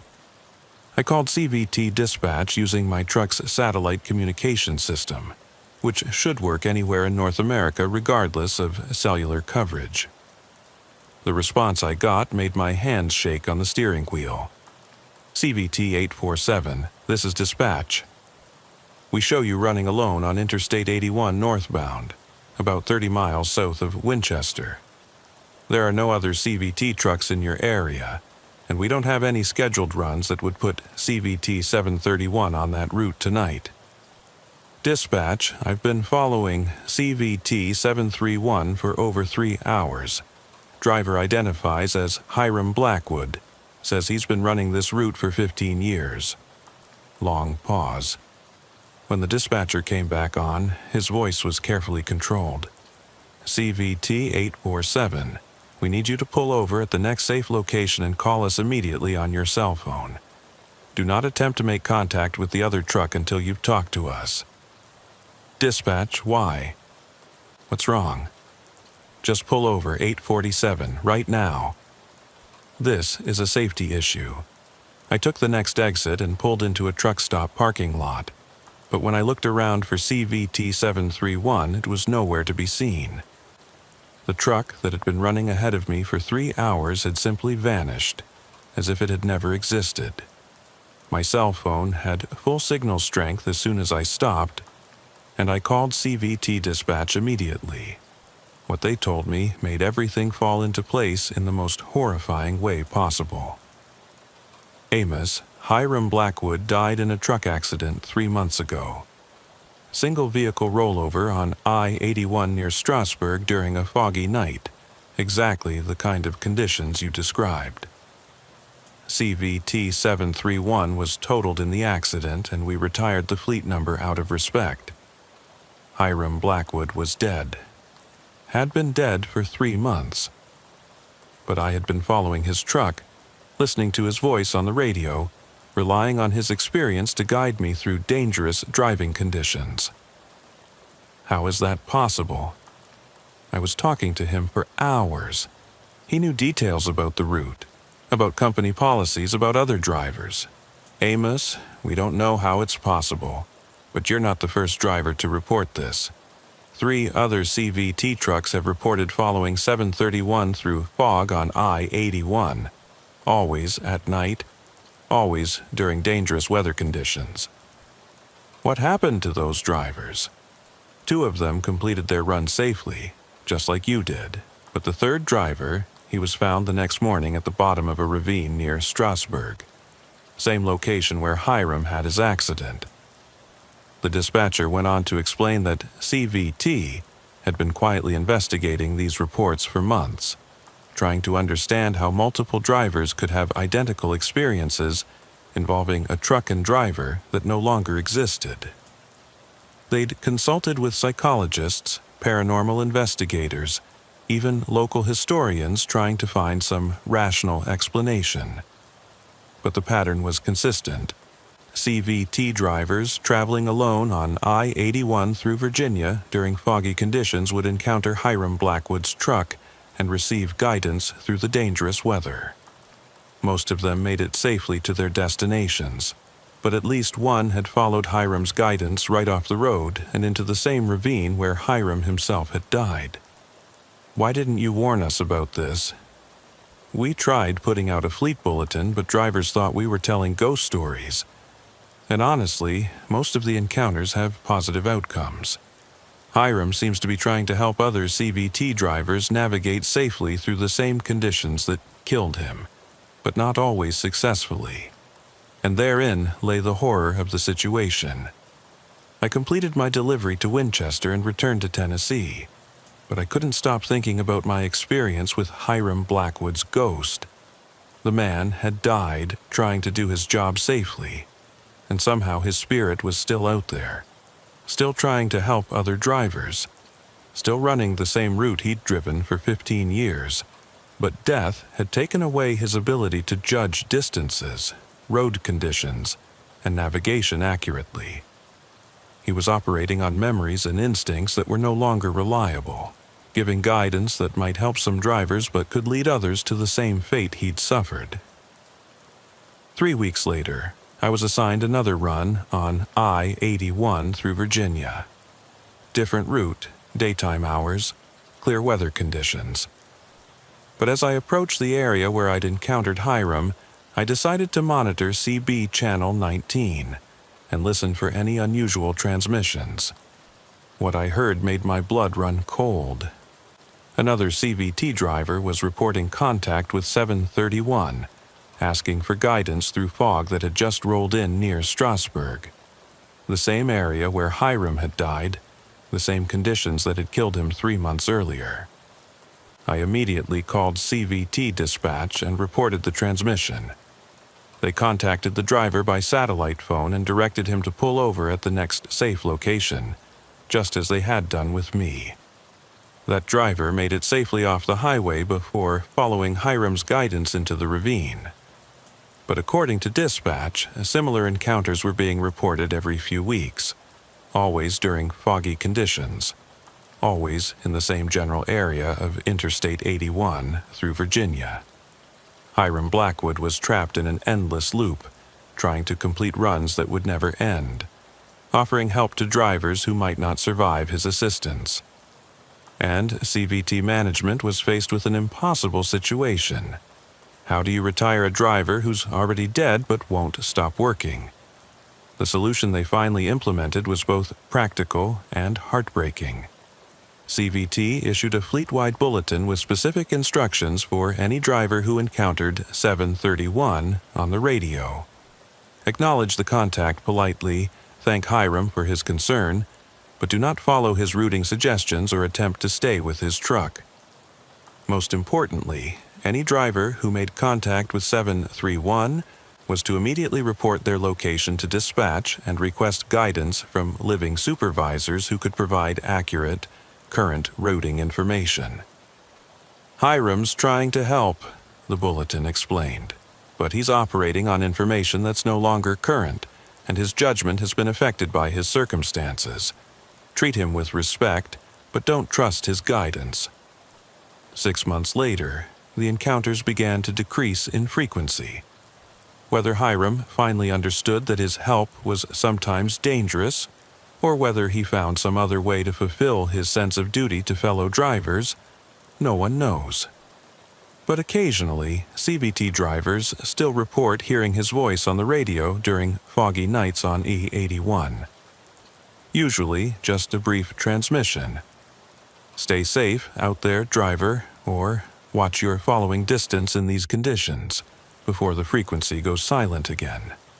Hiram Blackwood spent 15 years keeping other drivers safe on that stretch of highway. Death ended his career, but it didn't end his commitment to the trucking community. He's still out there somewhere, still trying to help, still running routes through the fog-covered mountains of Virginia. The difference now is that we know to be careful about following guidance from drivers who are no longer among the living, because sometimes the most dangerous help comes from people who care too much to let go of their responsibilities, even after those responsibilities have been permanently ended by circumstances beyond their control. If you're ever driving through fog on I-81 in Virginia, and you hear a voice on the radio identifying as CVT-731, treat Hiram with the respect he deserves. Thank him for his concern, acknowledge his experience, but make your own decisions about route and safety. Because the road to hell is paved with good intentions, and sometimes the most well-meaning guidance can lead you right off the highway and into the same darkness that claimed the person trying to help you. Hiram Blackwood was a good driver, a dedicated professional, and a man who cared about his fellow truckers. Death didn't change any of those qualities, but death did change his ability to judge what constitutes safe driving advice. And that's a distinction that could mean the difference between completing your run safely and joining Hiram in his eternal journey through the fog-covered mountains of Virginia. The name's Cletus Harmon. Been hauling freight through these West Virginia hills for 16 years now. Mostly run furniture and appliances from manufacturers down in North Carolina up to distribution centers in Ohio and Pennsylvania. It's honest work, pays decent, and keeps me on roads I know like the back of my hand. But what happened to me at the Kanawha River Rest area in April 2023 made me realize that some families never really finish their vacations, and some rest stops serve travelers from decades that ain't supposed to exist anymore. I was running a load of bedroom furniture from High Point, North Carolina, up to a warehouse in Columbus, Ohio. Standard 2-day run that I'd done maybe 30 times over the years. Take US 52 north through West Virginia, catch I-64 west toward Charleston, then head north on I-77. Good roads, decent truck stops, and usually smooth sailing unless you hit construction or weather. It was around 6:30 p.m. on a Thursday when I pulled into the Kanawha River Rest area, about 20 miles east of Charleston. Nothing fancy, just a basic interstate rest stop with picnic tables, vending machines, restrooms, and a dog walking area. The kind of place where truckers grab a quick break and families let their kids stretch their legs. I parked in the truck section and did my standard routine. Checked the load straps, filled out my logbook, grabbed a soda from the vending machine. The rest area wasn't crowded, maybe half a dozen cars in the regular parking area, and one other truck besides mine. That's when I noticed the family having their picnic. They were set up at one of the concrete tables near the edge of the parking area, spread out with what looked like a full-scale family dinner. Mom, Dad, 3 kids ranging from maybe 8 to 15 years old, all dressed like they were heading to church or some other special occasion. The kind of formal family outing you used to see more often back in the day. What caught my attention first was how well dressed they were. The father was wearing a suit with a narrow tie. The mother had on a dress with a pattern that looked like something from an old magazine. And the kids were in clothes that seemed too formal for a roadside picnic. But they looked happy, talking and laughing like families do when they're enjoying time together. I walked over to use the restrooms, and as I passed their table, the father looked up and gave me a friendly nod. "Beautiful evening for traveling," he said. "You heading far?" "Columbus, Ohio," I replied. "How about y'all? Taking a vacation?" "Oh yes," the mother chimed in. "We're driving up to visit my sister in Pennsylvania. Haven't seen her in, goodness, it must be almost 10 years now. The children are so excited." The kids looked up from their food and smiled politely. Well-behaved children, the kind you don't see much anymore. Sitting properly, eating with good manners, listening to their parents instead of staring at phones or electronic devices. "That's nice," I said. "Y'all have a safe trip." "You too," the father replied. "Roads can be dangerous at night, especially for truck drivers. You be careful out there." I continued to the restroom, thinking what a pleasant family they seemed to be. In an age when most people barely acknowledge strangers, it was refreshing to meet folks who still believed in common courtesy and friendly conversation. But when I came back from the restroom about 10 minutes later, something about the scene struck me as unusual. The family was still eating their picnic dinner, but they hadn't made any progress with their meal. The food on their plates looked exactly the same as when I'd first seen them. Same portions, same arrangement, like they'd been frozen in time while I was gone. More striking was their car. It was parked about 30 yards from their picnic table, and in the better light of the parking lot, I could see that it was a vintage station wagon. Not a restored classic that someone might drive for fun, but an actual period car that looked like it had been driven off a 1970s car lot yesterday. Wood paneling on the sides, the distinctive chrome trim and body style that Detroit used to produce. Even the license plates looked like the old format West Virginia used to issue decades ago. But the car was in perfect condition. No rust, no faded paint, no signs of age that you'd expect from a vehicle that old. I walked back to my truck, but something made me turn around and take another look at the family. That's when I noticed details that made my skin crawl. Their clothes weren't just formal and old-fashioned. They were specifically styled like clothing from the 1970s. The father's suit had the wide lapels and earth-tone colors that were popular back then. The mother's dress had the pattern and cut that you'd see in old photographs from that era. Even the children's outfits looked like something from a vintage clothing catalog, but it wasn't like they were dressed up for a theme party or historical event. They were wearing these clothes like they were normal, contemporary attire. I decided to get a closer look at their car, walking casually in that direction like I was heading to the vending machines. When I got close enough to read the license plate clearly, my blood turned to ice water. The plate was a West Virginia issue from 1973. Not a vanity plate or a collectible recreation, but an actual 1973 registration that looked like it had just been renewed at the DMV. The car itself was a 1972 Ford Country Squire station wagon, the kind of family vehicle that was popular in the early 70s. But this one looked showroom new. Perfect paint, pristine interior visible through the windows. Even the tires looked like they'd just been installed. I walked back toward the family's picnic table, trying to get a better look at them without being obvious about it. But as I got closer, I realized they weren't just dressed like people from 1973, they were actually having a conversation that sounded like it was from 1973. "I hope Sister Mary has that new color television she wrote about," the mother was saying. "The children would love to see their programs in color."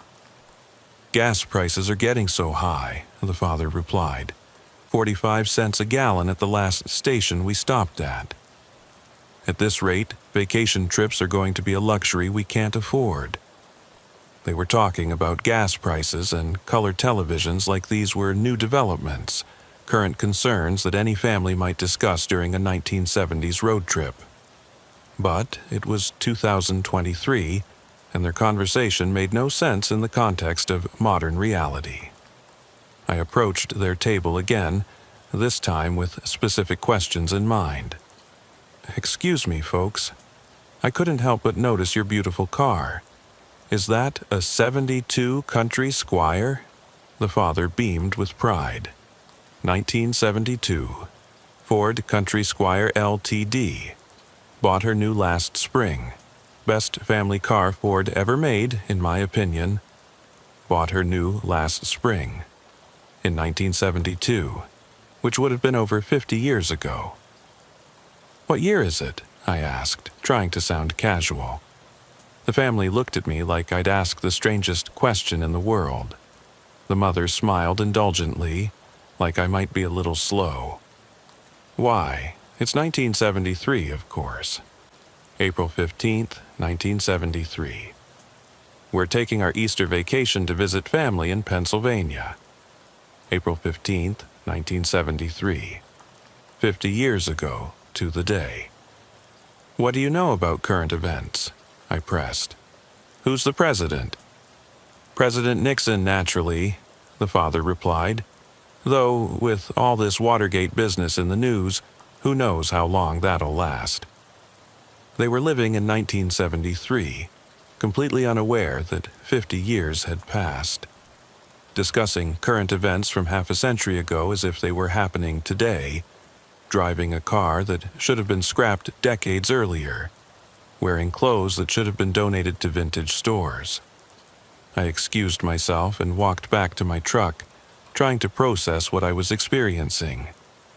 Either I was having some kind of breakdown, or I had encountered a family that was somehow trapped in time, endlessly repeating the same road trip from 1973. I decided to test my theory by taking a photograph with my phone.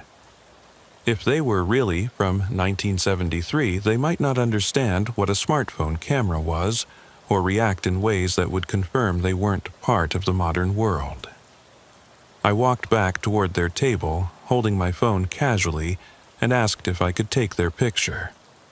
"Oh, how wonderful!" the mother exclaimed.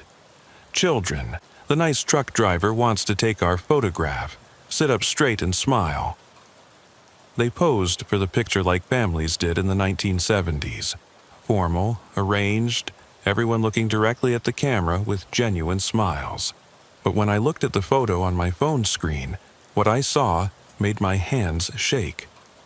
The family was there in the image, exactly as I'd seen them, but their clothing, their hairstyles, even their faces looked like something from a faded color photograph from decades ago.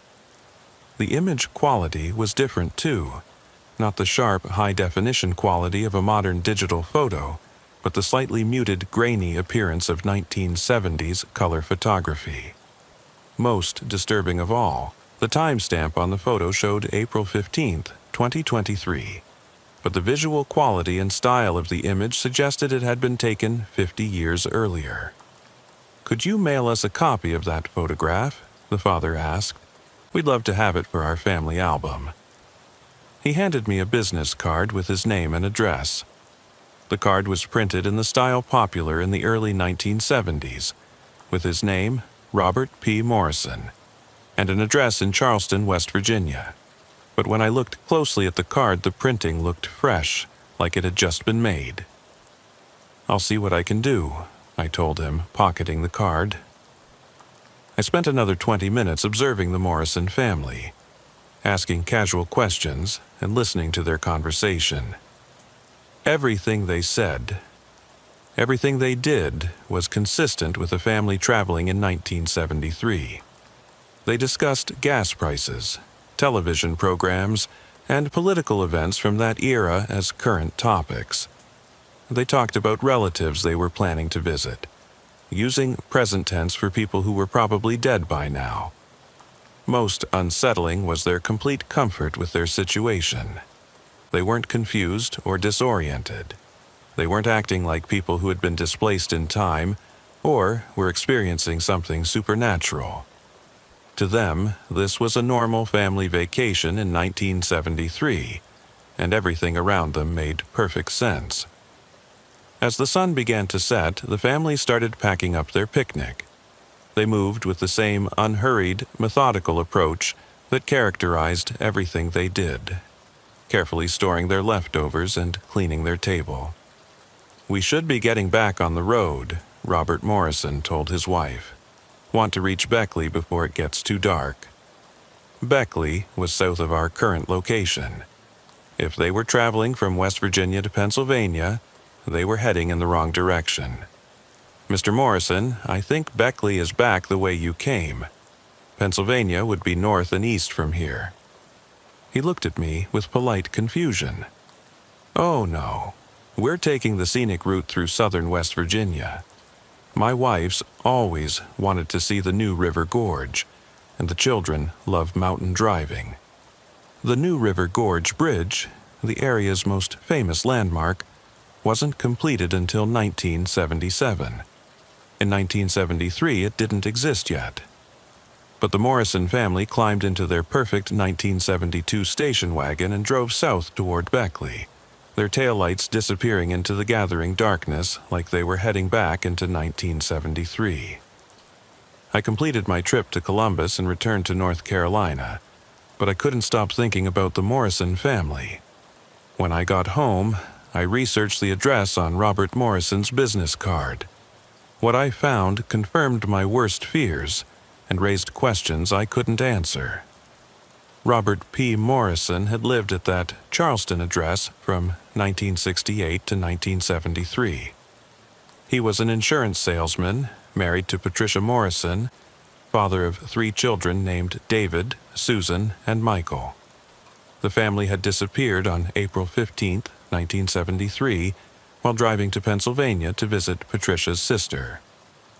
Their 1972 Ford Country Squire station wagon was found a week later at the bottom of a ravine near the New River, about 50 miles south of the Kanawha River Rest area. All 5 family members were dead, killed instantly when their car went off the road during a severe thunderstorm. The accident had made local news because the family had been driving south toward Beckley instead of north toward Pennsylvania, apparently lost or confused about their route. The investigation concluded that Robert Morrison had taken a wrong turn somewhere and had been trying to find his way back to the interstate when the accident occurred. But according to the newspaper accounts, the Morrison family had been found in their car at the bottom of the ravine on April 22, 1973. They had been dead for a week. Yet I had talked to them, shared conversation with them, even taken their photograph on April 15, 2023. Exactly 50 years after they had started their final road trip. I tried to dismiss my experience as some kind of hallucination or stress-related episode, but the photograph was real, stored in my phone's memory with a timestamp that proved the encounter had actually happened. 3 weeks later, I had another delivery that took me through West Virginia on a 64. I made a point of stopping at the Kanawha River Rest area again, hoping to find some rational explanation for what I had experienced. The rest area looked completely normal, typical interstate facilities with modern amenities and current safety features.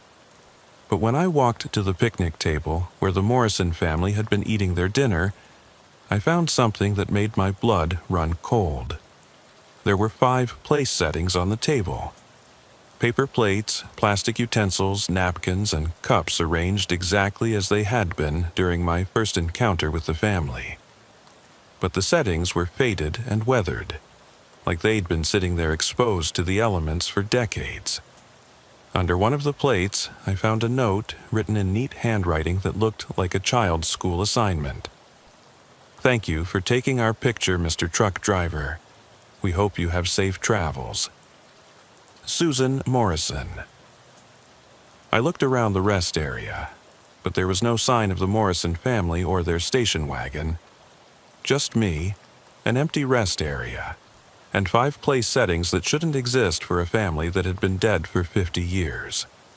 That evening, I called the West Virginia Department of Highways to ask about the history of the Kanawha River Rest area. What the maintenance supervisor told me added another layer to the mystery. The rest area had been built in 1969, which meant it had been open when the Morrison family made their fatal trip in 1973.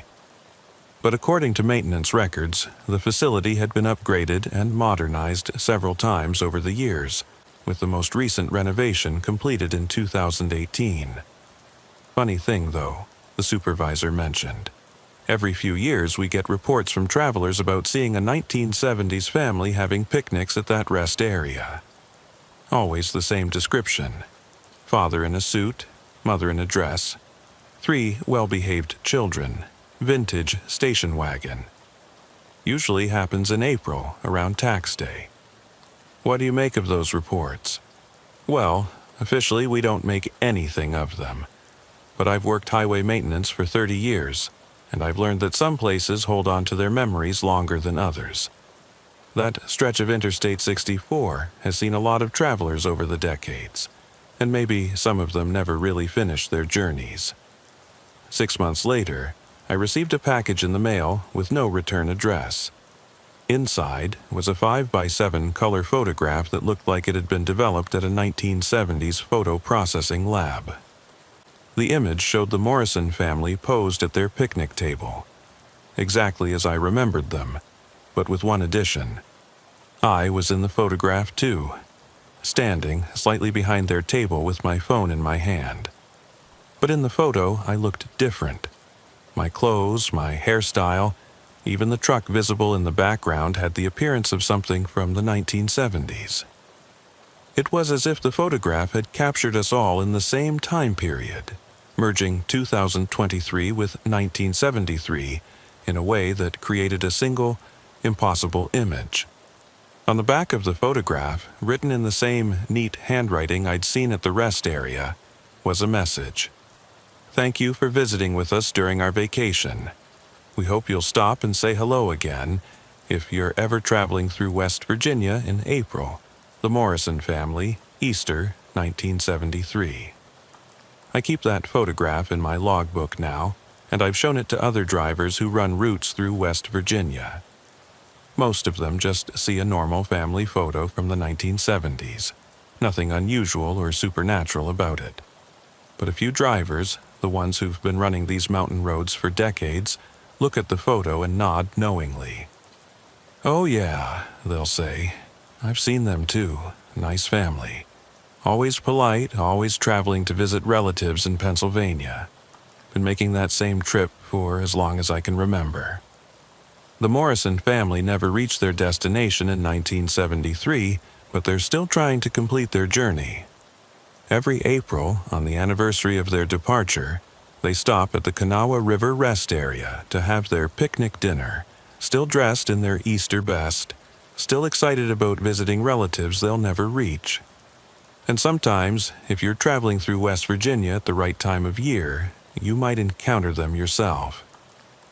If you do, stop and say hello. They're friendly people who enjoy meeting travelers, and they're always interested in hearing about current road conditions and the best routes to Pennsylvania. Just don't try to give them directions. They've been making this trip for 50 years now, and they're convinced they know the way, even if the way they're going leads to a ravine near the New River and a destination they'll never reach. Because some families never really finish their vacations, and some rest stops serve travelers from every decade that ever passed through. The Morrison family is still out there, still traveling, still hoping to complete their 1973 Easter trip to Pennsylvania. And they'll keep trying until someone can show them the road that leads not to their destination, but to whatever comes after the journey ends. My name's Beulah Whitmore, and I've been driving these Kentucky back roads for 13 years now. Most folks think women can't handle big rigs through mountain terrain, but I've proven them wrong time and again. I run specialty loads, oversized equipment, construction machinery, things that need careful handling, and routes that avoid the interstate restrictions. It's challenging work that keeps me on roads most truckers never see, through hollers and ridges that haven't changed much since my granddaddy's time. What happened to me on Route 23 between Prestonsburg and Paintsville in December 2022 taught me that some folks never really stop working, even after they've been missing for decades. And sometimes the help you need most comes from people who ain't supposed to be there anymore. I was hauling a piece of mining equipment from a manufacturer in Virginia down to a strip mining operation near Hazard. Big, heavy load that required special permits and routing through back roads to avoid weight restrictions and low bridges on the main highways. The kind of haul that pays real good money but tests every skill you've developed as a professional driver. The route took me through some of the most isolated parts of eastern Kentucky. Narrow mountain roads that wind through coal country, past abandoned mines and forgotten settlements where families used to make their living pulling black gold out of the earth. Beautiful country if you appreciate mountain scenery, but lonely as hell when you're the only vehicle for miles in any direction. It was around 4:30 in the afternoon, still had maybe an hour of daylight left, when I felt the steering wheel start to pull to the right. Any experienced driver knows that feeling. Tire going soft, getting ready to blow if you don't address it quick. I managed to nurse the truck to a wide spot in the road near an old bridge over Beaver Creek, shut her down, and climbed out to assess the situation. Sure enough, my right front steer tire had picked up a piece of metal. Looked like part of an old mining cable or chain that had punctured the sidewall clean through. Not the kind of damage you can fix with a plug or patch. I was going to need a complete tire replacement, and I was at least 20 miles from the nearest truck stop or service center. I tried my cell phone first, but no surprise, no signal. These mountain hollers are notorious for poor coverage, especially the deeper you get into coal country. My CB radio wasn't picking up any traffic either, just the usual static and occasional skip you get in mountainous terrain. I was starting to think I might have to unhook my trailer and bobtail back to Prestonsburg for help when I saw headlights approaching from the south. Old pickup truck, moving slow and steady like the driver knew these roads well. As it got closer, I could see it was a work truck. Toolboxes in the bed, equipment racks, the kind of vehicle a mechanic or maintenance worker might drive. The truck pulled over about 50 yards behind my rig, and a man climbed out.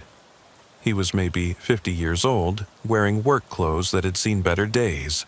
Faded coveralls, steel-toed boots, baseball cap with the logo of some company I didn't recognize. He had the bearing of someone who'd spent his life working with his hands, fixing things that other people couldn't repair. "Looks like you got yourself some tire trouble," he called out as he walked toward my truck. "Yes, sir. Punctured sidewall on my steer tire. You wouldn't happen to know where I might find help around here, would you?" He walked over and examined the damaged tire, running his hands along the sidewall and checking the extent of the damage. His inspection was thorough and professional, the kind of evaluation you'd expect from someone who really understood truck maintenance. "That's a bad one," he said. "Sidewall damage like that, you ain't gonna patch it. Need a complete replacement." That's what I figured. Problem is, I don't know how I'm gonna get a new tire out here. Nearest truck stop's gotta be 20 miles away, and I doubt they make deliveries this far into the hollers. He smiled, the kind of confident expression mechanics get when they know they can solve a problem that looks impossible to everyone else. "Name's Mavis Crenshaw," he said, extending a grease-stained hand. "I run a mobile tire service through these parts. Got a truck with everything needed to change out commercial tires right here on the roadside. Been helping stranded drivers for, must be going on 25 years now." 25 years? That was a long time to be running mobile service in such isolated territory, but I wasn't about to question good luck when it showed up in the form of professional help. Beulah Whitmore. I sure would appreciate any assistance you can provide. What's something like this gonna cost me?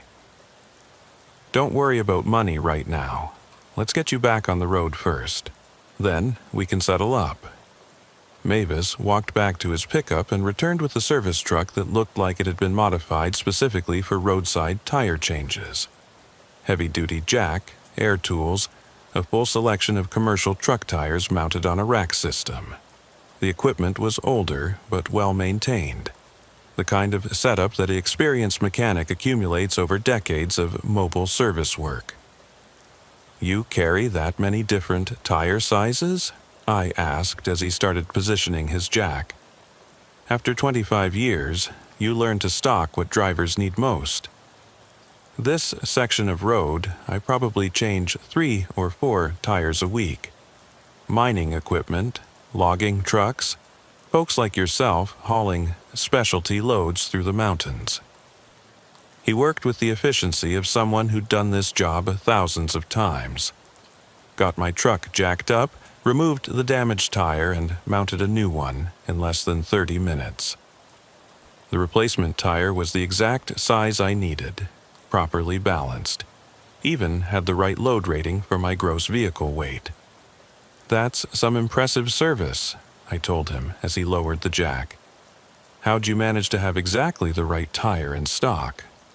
"Experience," he said with that same confident smile. After a while, you develop a sixth sense about what drivers are going to need before they need it.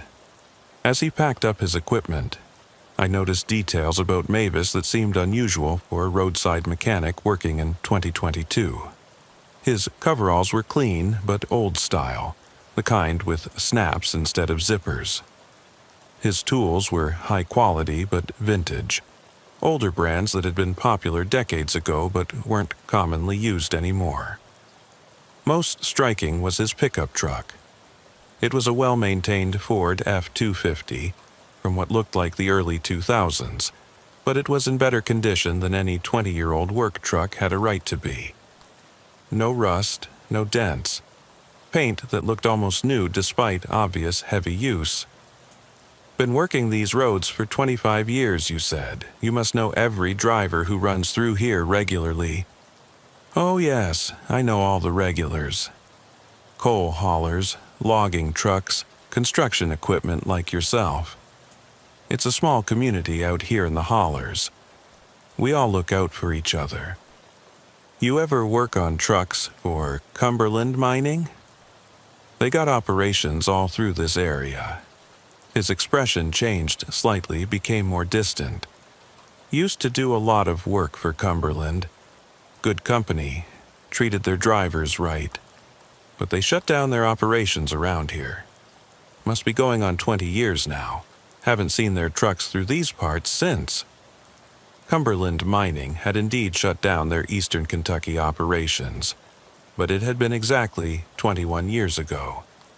The company had closed suddenly after a mining accident that killed several workers and resulted in major safety violations. Their equipment had been sold off, their facilities abandoned, and their truck drivers had scattered to other companies or left the industry entirely. What happened to Cumberland's maintenance crew when they shut down? Oh, most of them found work with other companies. Some retired, some moved away to find work in other states. The mining industry was changing, getting more mechanized, needed fewer people to maintain the equipment. What about you? Did you work for Cumberland directly, or were you always independent? Another slight pause, like he was trying to remember details from a long time ago. I worked for Cumberland for, let me see, about 15 years. Started there right out of high school, worked my way up from apprentice to head of mobile services. When they closed down, I decided to stay in the area and keep providing roadside assistance to drivers who needed it. The math didn't add up. If Cumberland had closed 21 years ago, and Mavis had worked for them for 15 years before going independent, he should have been running mobile service for at least 21 years. Not the 25 he'd mentioned earlier. But I didn't press the issue. The man had fixed my tire professionally and efficiently, and I was grateful for the help regardless of any confusion about timelines. What do I owe you for the tire and service? Let's call it even at $200. That covers the tire, labor, and travel time to get out here. $200 was less than half what I would have expected to pay for emergency roadside service in such a remote location. But I wasn't about to argue with good fortune. I paid him in cash, and he gave me a business card that was worn and faded like it had been carried in his wallet for years. Mavis Crenshaw Mobile Tire Service. 24-hour emergency roadside assistance, serving eastern Kentucky coal country. But there was no phone number on the card, no address, no modern contact information. Just his name and a general description of his service area. How do drivers usually get in touch with you? Oh, I monitor CB Channel 19 when I'm working these roads. Somebody needs help, word gets around pretty quick. Small community out here, like I said. I thanked him for his help and continued my journey to Hazard. The new tire performed perfectly, and I completed my delivery without any further problems. But during the drive, I kept thinking about Mavis Crenshaw and something that nagged at me about our encounter. When I got to a truck stop with Wi-Fi, I decided to do some research on Cumberland Mining and their former employees. What I found made my hands shake as I held my phone. Mavis Crenshaw had indeed worked for Cumberland Mining Company as head of mobile tire services. He had started there in 1985 and had been with the company for 17 years when he disappeared on December 15, 2002. He had been responding to a call for roadside assistance from a stranded coal truck on Route 23 near Beaver Creek when both he and his service truck vanished without a trace. The search for Mavis had continued for weeks, involving local law enforcement, mining company security, and volunteer search teams. They had found no trace of him, his truck, or the coal hauler he had been dispatched to assist. The case remained open but inactive, classified as a missing person investigation with no leads or suspects. December 15, 2002, 20 years ago to the day. I had been assisted by a man who had been missing for exactly 20 years, driving a truck that should have been found and impounded decades ago, using equipment that should have been sold off or scrapped when Cumberland Mining closed their operations. But the tire on my truck was real. The service had been professional and effective. The business card was in my wallet, even if it didn't have contact information that would work in 2022. I called the Kentucky State Police to report my encounter, thinking they might want to reopen the investigation into Mavis Crenshaw's disappearance. The detective I spoke with was polite but skeptical until I mentioned specific details about the missing mechanic that hadn't been released to the public. "Ma'am, you're the fourth person this year to report being assisted by Mavis Crenshaw on Route 23. Always the same description, always the same location, always involving tire problems or mechanical failures. What do you make of these reports? Officially, we maintain that Mavis Crenshaw has been missing since 2002, and any reports of encounters with him are cases of mistaken identity or misunderstanding. And unofficially, Mavis was the kind of mechanic who took pride in never leaving a driver stranded. Maybe that's the kind of commitment that doesn't end just because someone goes missing." The detective went on to explain that all the reported encounters with Mavis followed the same pattern. Drivers with tire problems or mechanical failures on isolated stretches of Route 23 would be approached by a middle-aged man in coveralls driving an older Ford pickup equipped for mobile tire service. He would provide professional assistance, charge reasonable rates, and disappear after completing the work. Every driver who reports these encounters describes him the same way, right down to the business card with no phone number. And every time we investigate, the repairs he's made are real and professionally done. Have you ever tried to track him down? We've had patrol cars in the area during several of these reported encounters, but they never see any service truck or anyone matching Mavis's description. It's like he only appears to drivers who actually need his help. 3 months later, I had another delivery that took me through the same area. Different load, different destination, but the same route through the hollers of eastern Kentucky. As I passed the spot where Mavis had fixed my tire, I decided to try an experiment.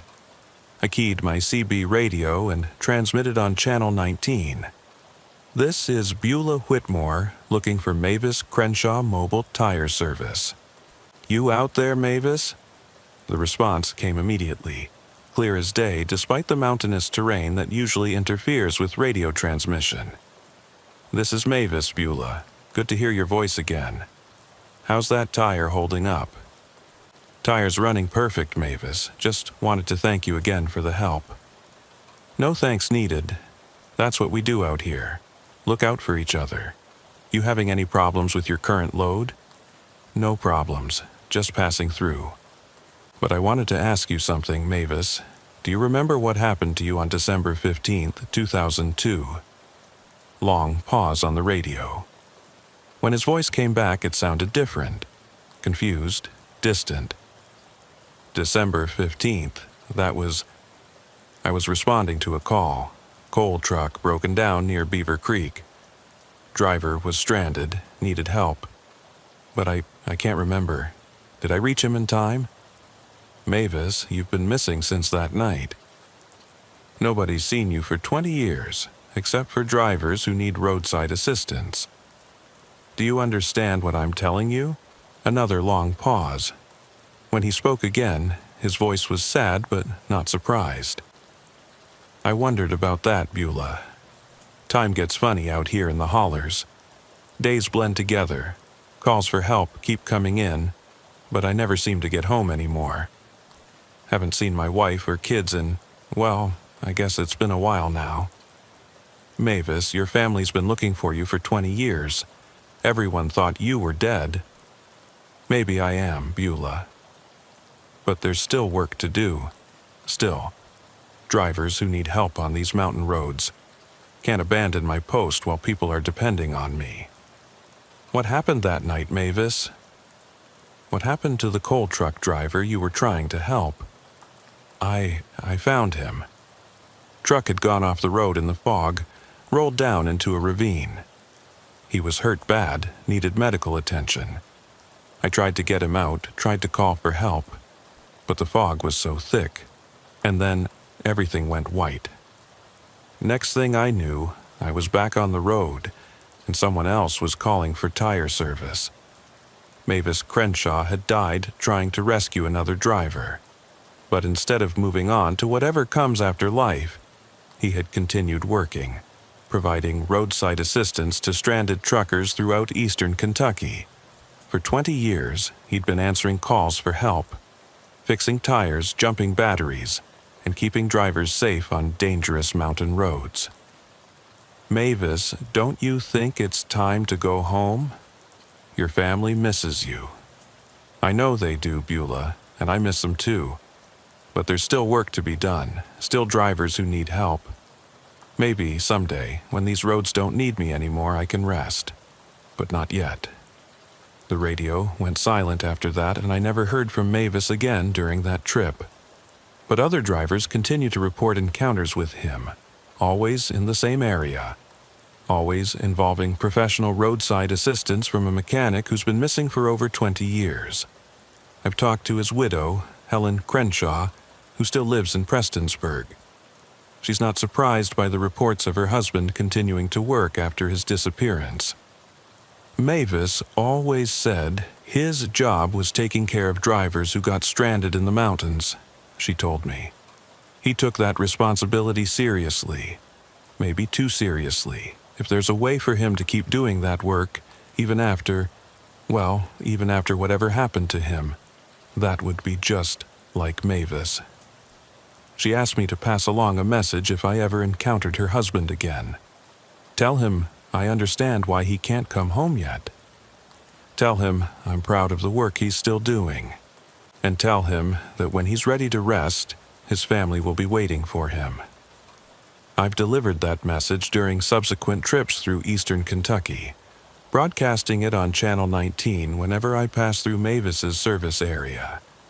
I don't always get a response, but when I do, his voice carries a note of gratitude that makes the effort worthwhile. Mavis Crenshaw disappeared 20 years ago, trying to help a stranded driver. But he never stopped working, never abandoned his commitment to keeping people safe on dangerous mountain roads. Death ended his official employment with Cumberland Mining, but it didn't end his sense of duty to the trucking community.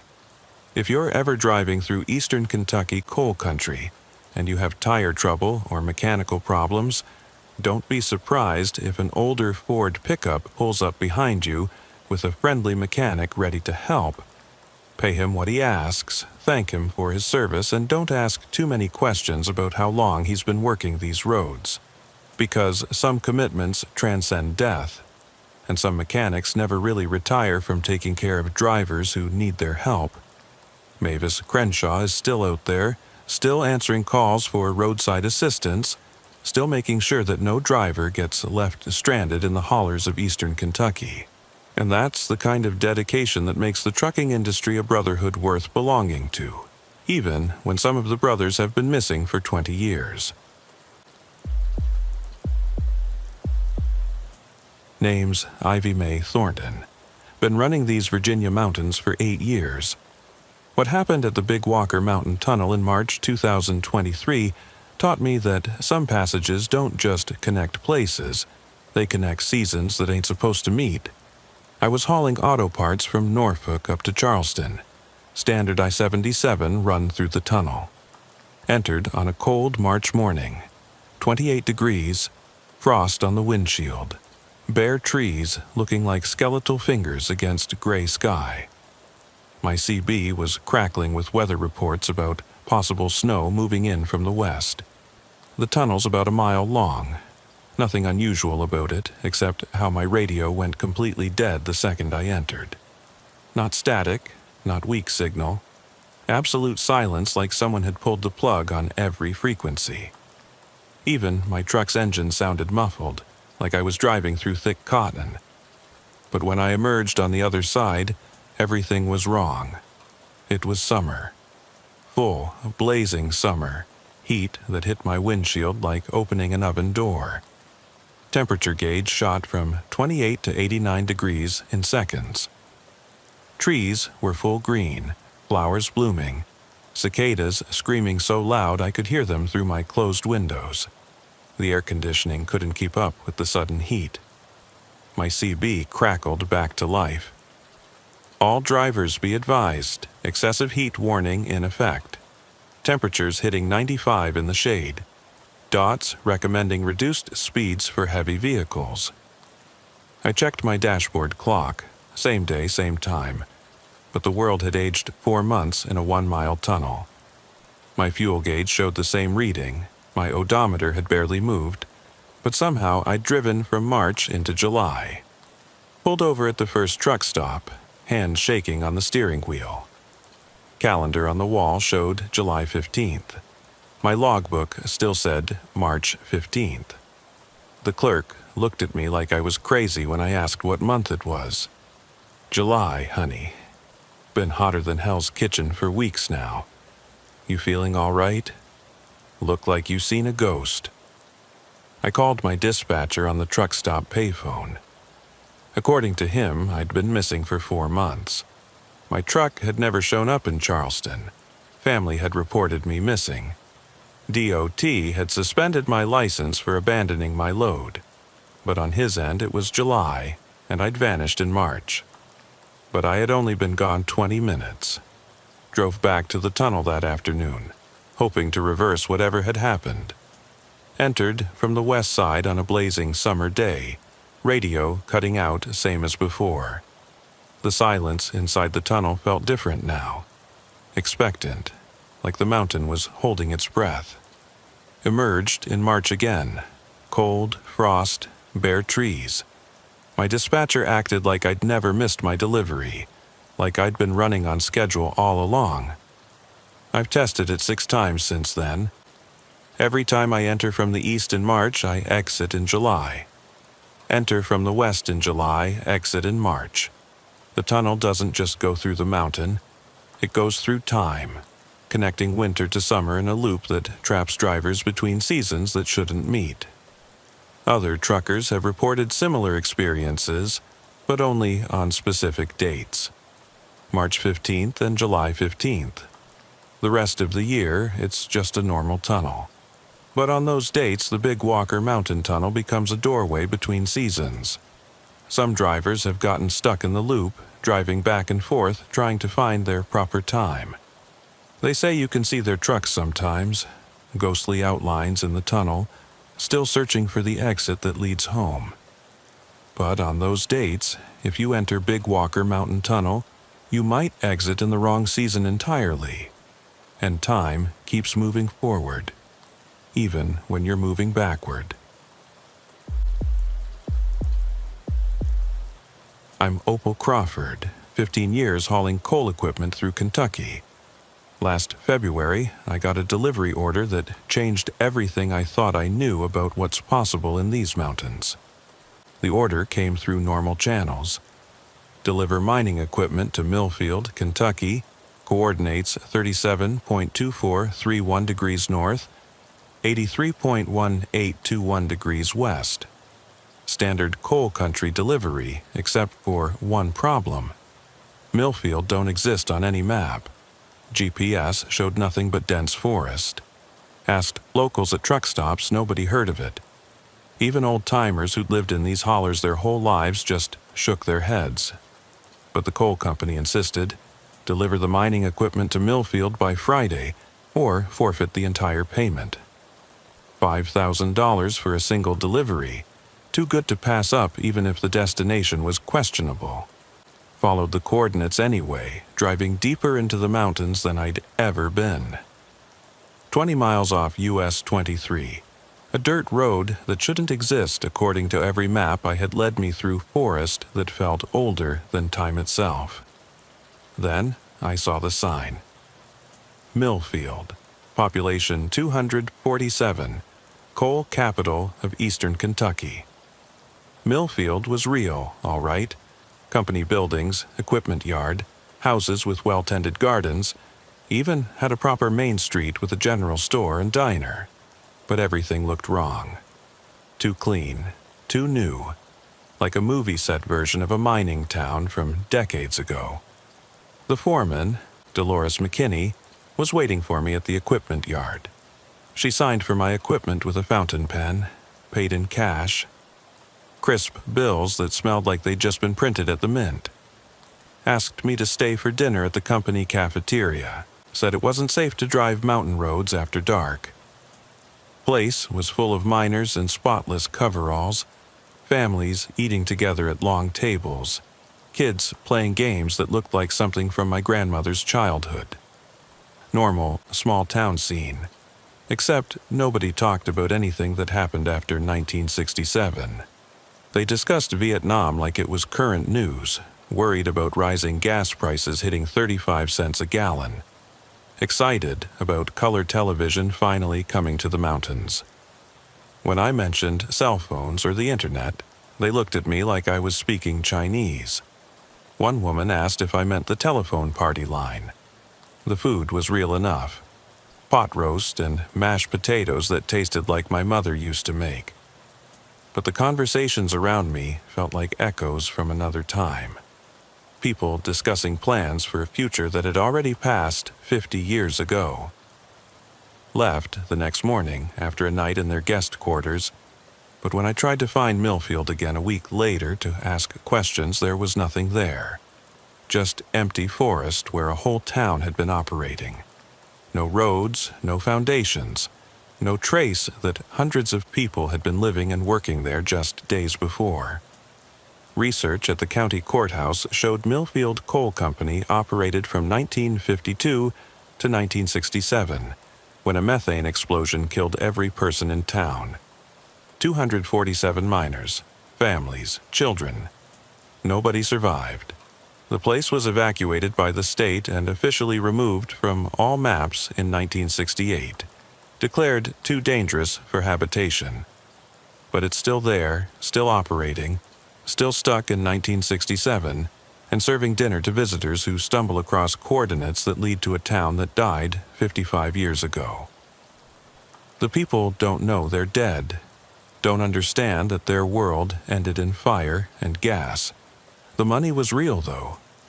Deposited fine at my bank, even though the bills were printed in 1963. Some places refuse to accept that their time is over, and some towns keep running long after the last inhabitant should have gone home. Hiram Stone here, 23 years on these mountain roads. This is my last story because after what happened on the Cherahalla Skyway in October 2022, I ain't driving trucks no more. Some routes change a man, and some change him in ways he can't come back from. I was hauling furniture from Asheville down to Chattanooga, taking the scenic route through the mountains instead of the interstate. Cherahalla Skyway's a beautiful drive when weather's clear. 43 miles of mountain highway that'll take your breath away, winding through some of the most remote wilderness in the southeast. But that night, fog rolled in thick as cotton, the kind of mountain fog that swallows everything and makes you feel like you're driving through the clouds themselves. Visibility dropped to maybe 10 feet. I was creeping along at 20 miles per hour, hazards flashing, when I started seeing other trucks in the fog. First one, then 5, then a whole convoy of big rigs running the same direction. All different companies, all different loads, but we formed a natural line through the fog like we'd planned it. Standard safety procedure for mountain driving in bad weather. CB radio was alive with chatter. Convoys looking good, maintain following distance, watch for deer crossing, keep those flashers on. Standard trucker talk, except something was off about the voices. They sounded hollow, distant, like they were coming from far away instead of the trucks right around me. And the static, there was always static between transmissions, the kind you get when signals are bouncing off mountain ridges. Mile marker 15, one of the voices said. This is where I went off the road. Deer jumped right in front of me, nowhere to go but over the guardrail. Truck rolled 4 times before it stopped. Mile marker 23, black ice got me here. Truck jackknifed, rolled 3 times down the mountainside. Took the rescue crew 6 hours to find what was left of me. Mile marker 31, brake failure coming down the grade. Couldn't stop, couldn't steer. Took out 2 cars before I hit the bridge abutment. Families in both cars didn't make it either. Each voice was describing how they died on that exact stretch of highway, marking the spots where their careers and lives had ended in twisted metal and broken dreams. That's when I realized I was running in a convoy of dead truckers, drivers who'd been killed on the Cherrahala Skyway over the years and were still making their runs, still trying to complete deliveries that ended in fatal crashes. New driver in the convoy, one voice said, sounding like it was coming through water. You don't belong with us yet. Take the next exit, get off this highway before you become permanent part of our route. There ain't no exits on the Skyway, I radioed back, my voice cracking with fear. There is tonight, look for the lights. We've opened a way for you, but you gotta take it now. Sure enough, I saw exit signs that shouldn't exist. Ghostly green signs illuminated by lights that seemed to come from inside the fog itself. Off-ramps that led down into valleys I'd never seen before. Roads that curved away into darkness that felt welcoming instead of threatening. Took the first one I found, driving away from the convoy of ghosts while their voices faded on the radio. Safe travels, driver. Watch your 6. Keep the shiny side up. Found myself on US 129, 20 miles south of where I should have been. According to my GPS, I'd traveled through space as well as time, somehow ending up on a completely different highway. Next day, I researched accident records for the Cherrahala Skyway. 17 truckers have died on that highway since it opened in 1996. Mechanical failures, weather conditions, wildlife encounters, all the causes the voices had described, all the ways a mountain road can claim a driver's life. And every October during peak fog season, other drivers report encountering the phantom convoy. Trucks that appear in fog vanish when visibility clears and always try to guide living drivers away from the same hazards that killed them. I turned in my CDL the next week. Some roads are meant for the living, and some are meant for the dead. But the Cherrahala Skyway serves both, and once you've run with that convoy, you understand that death don't always end a trucker's career. It just changes your route to places the living ain't supposed to go.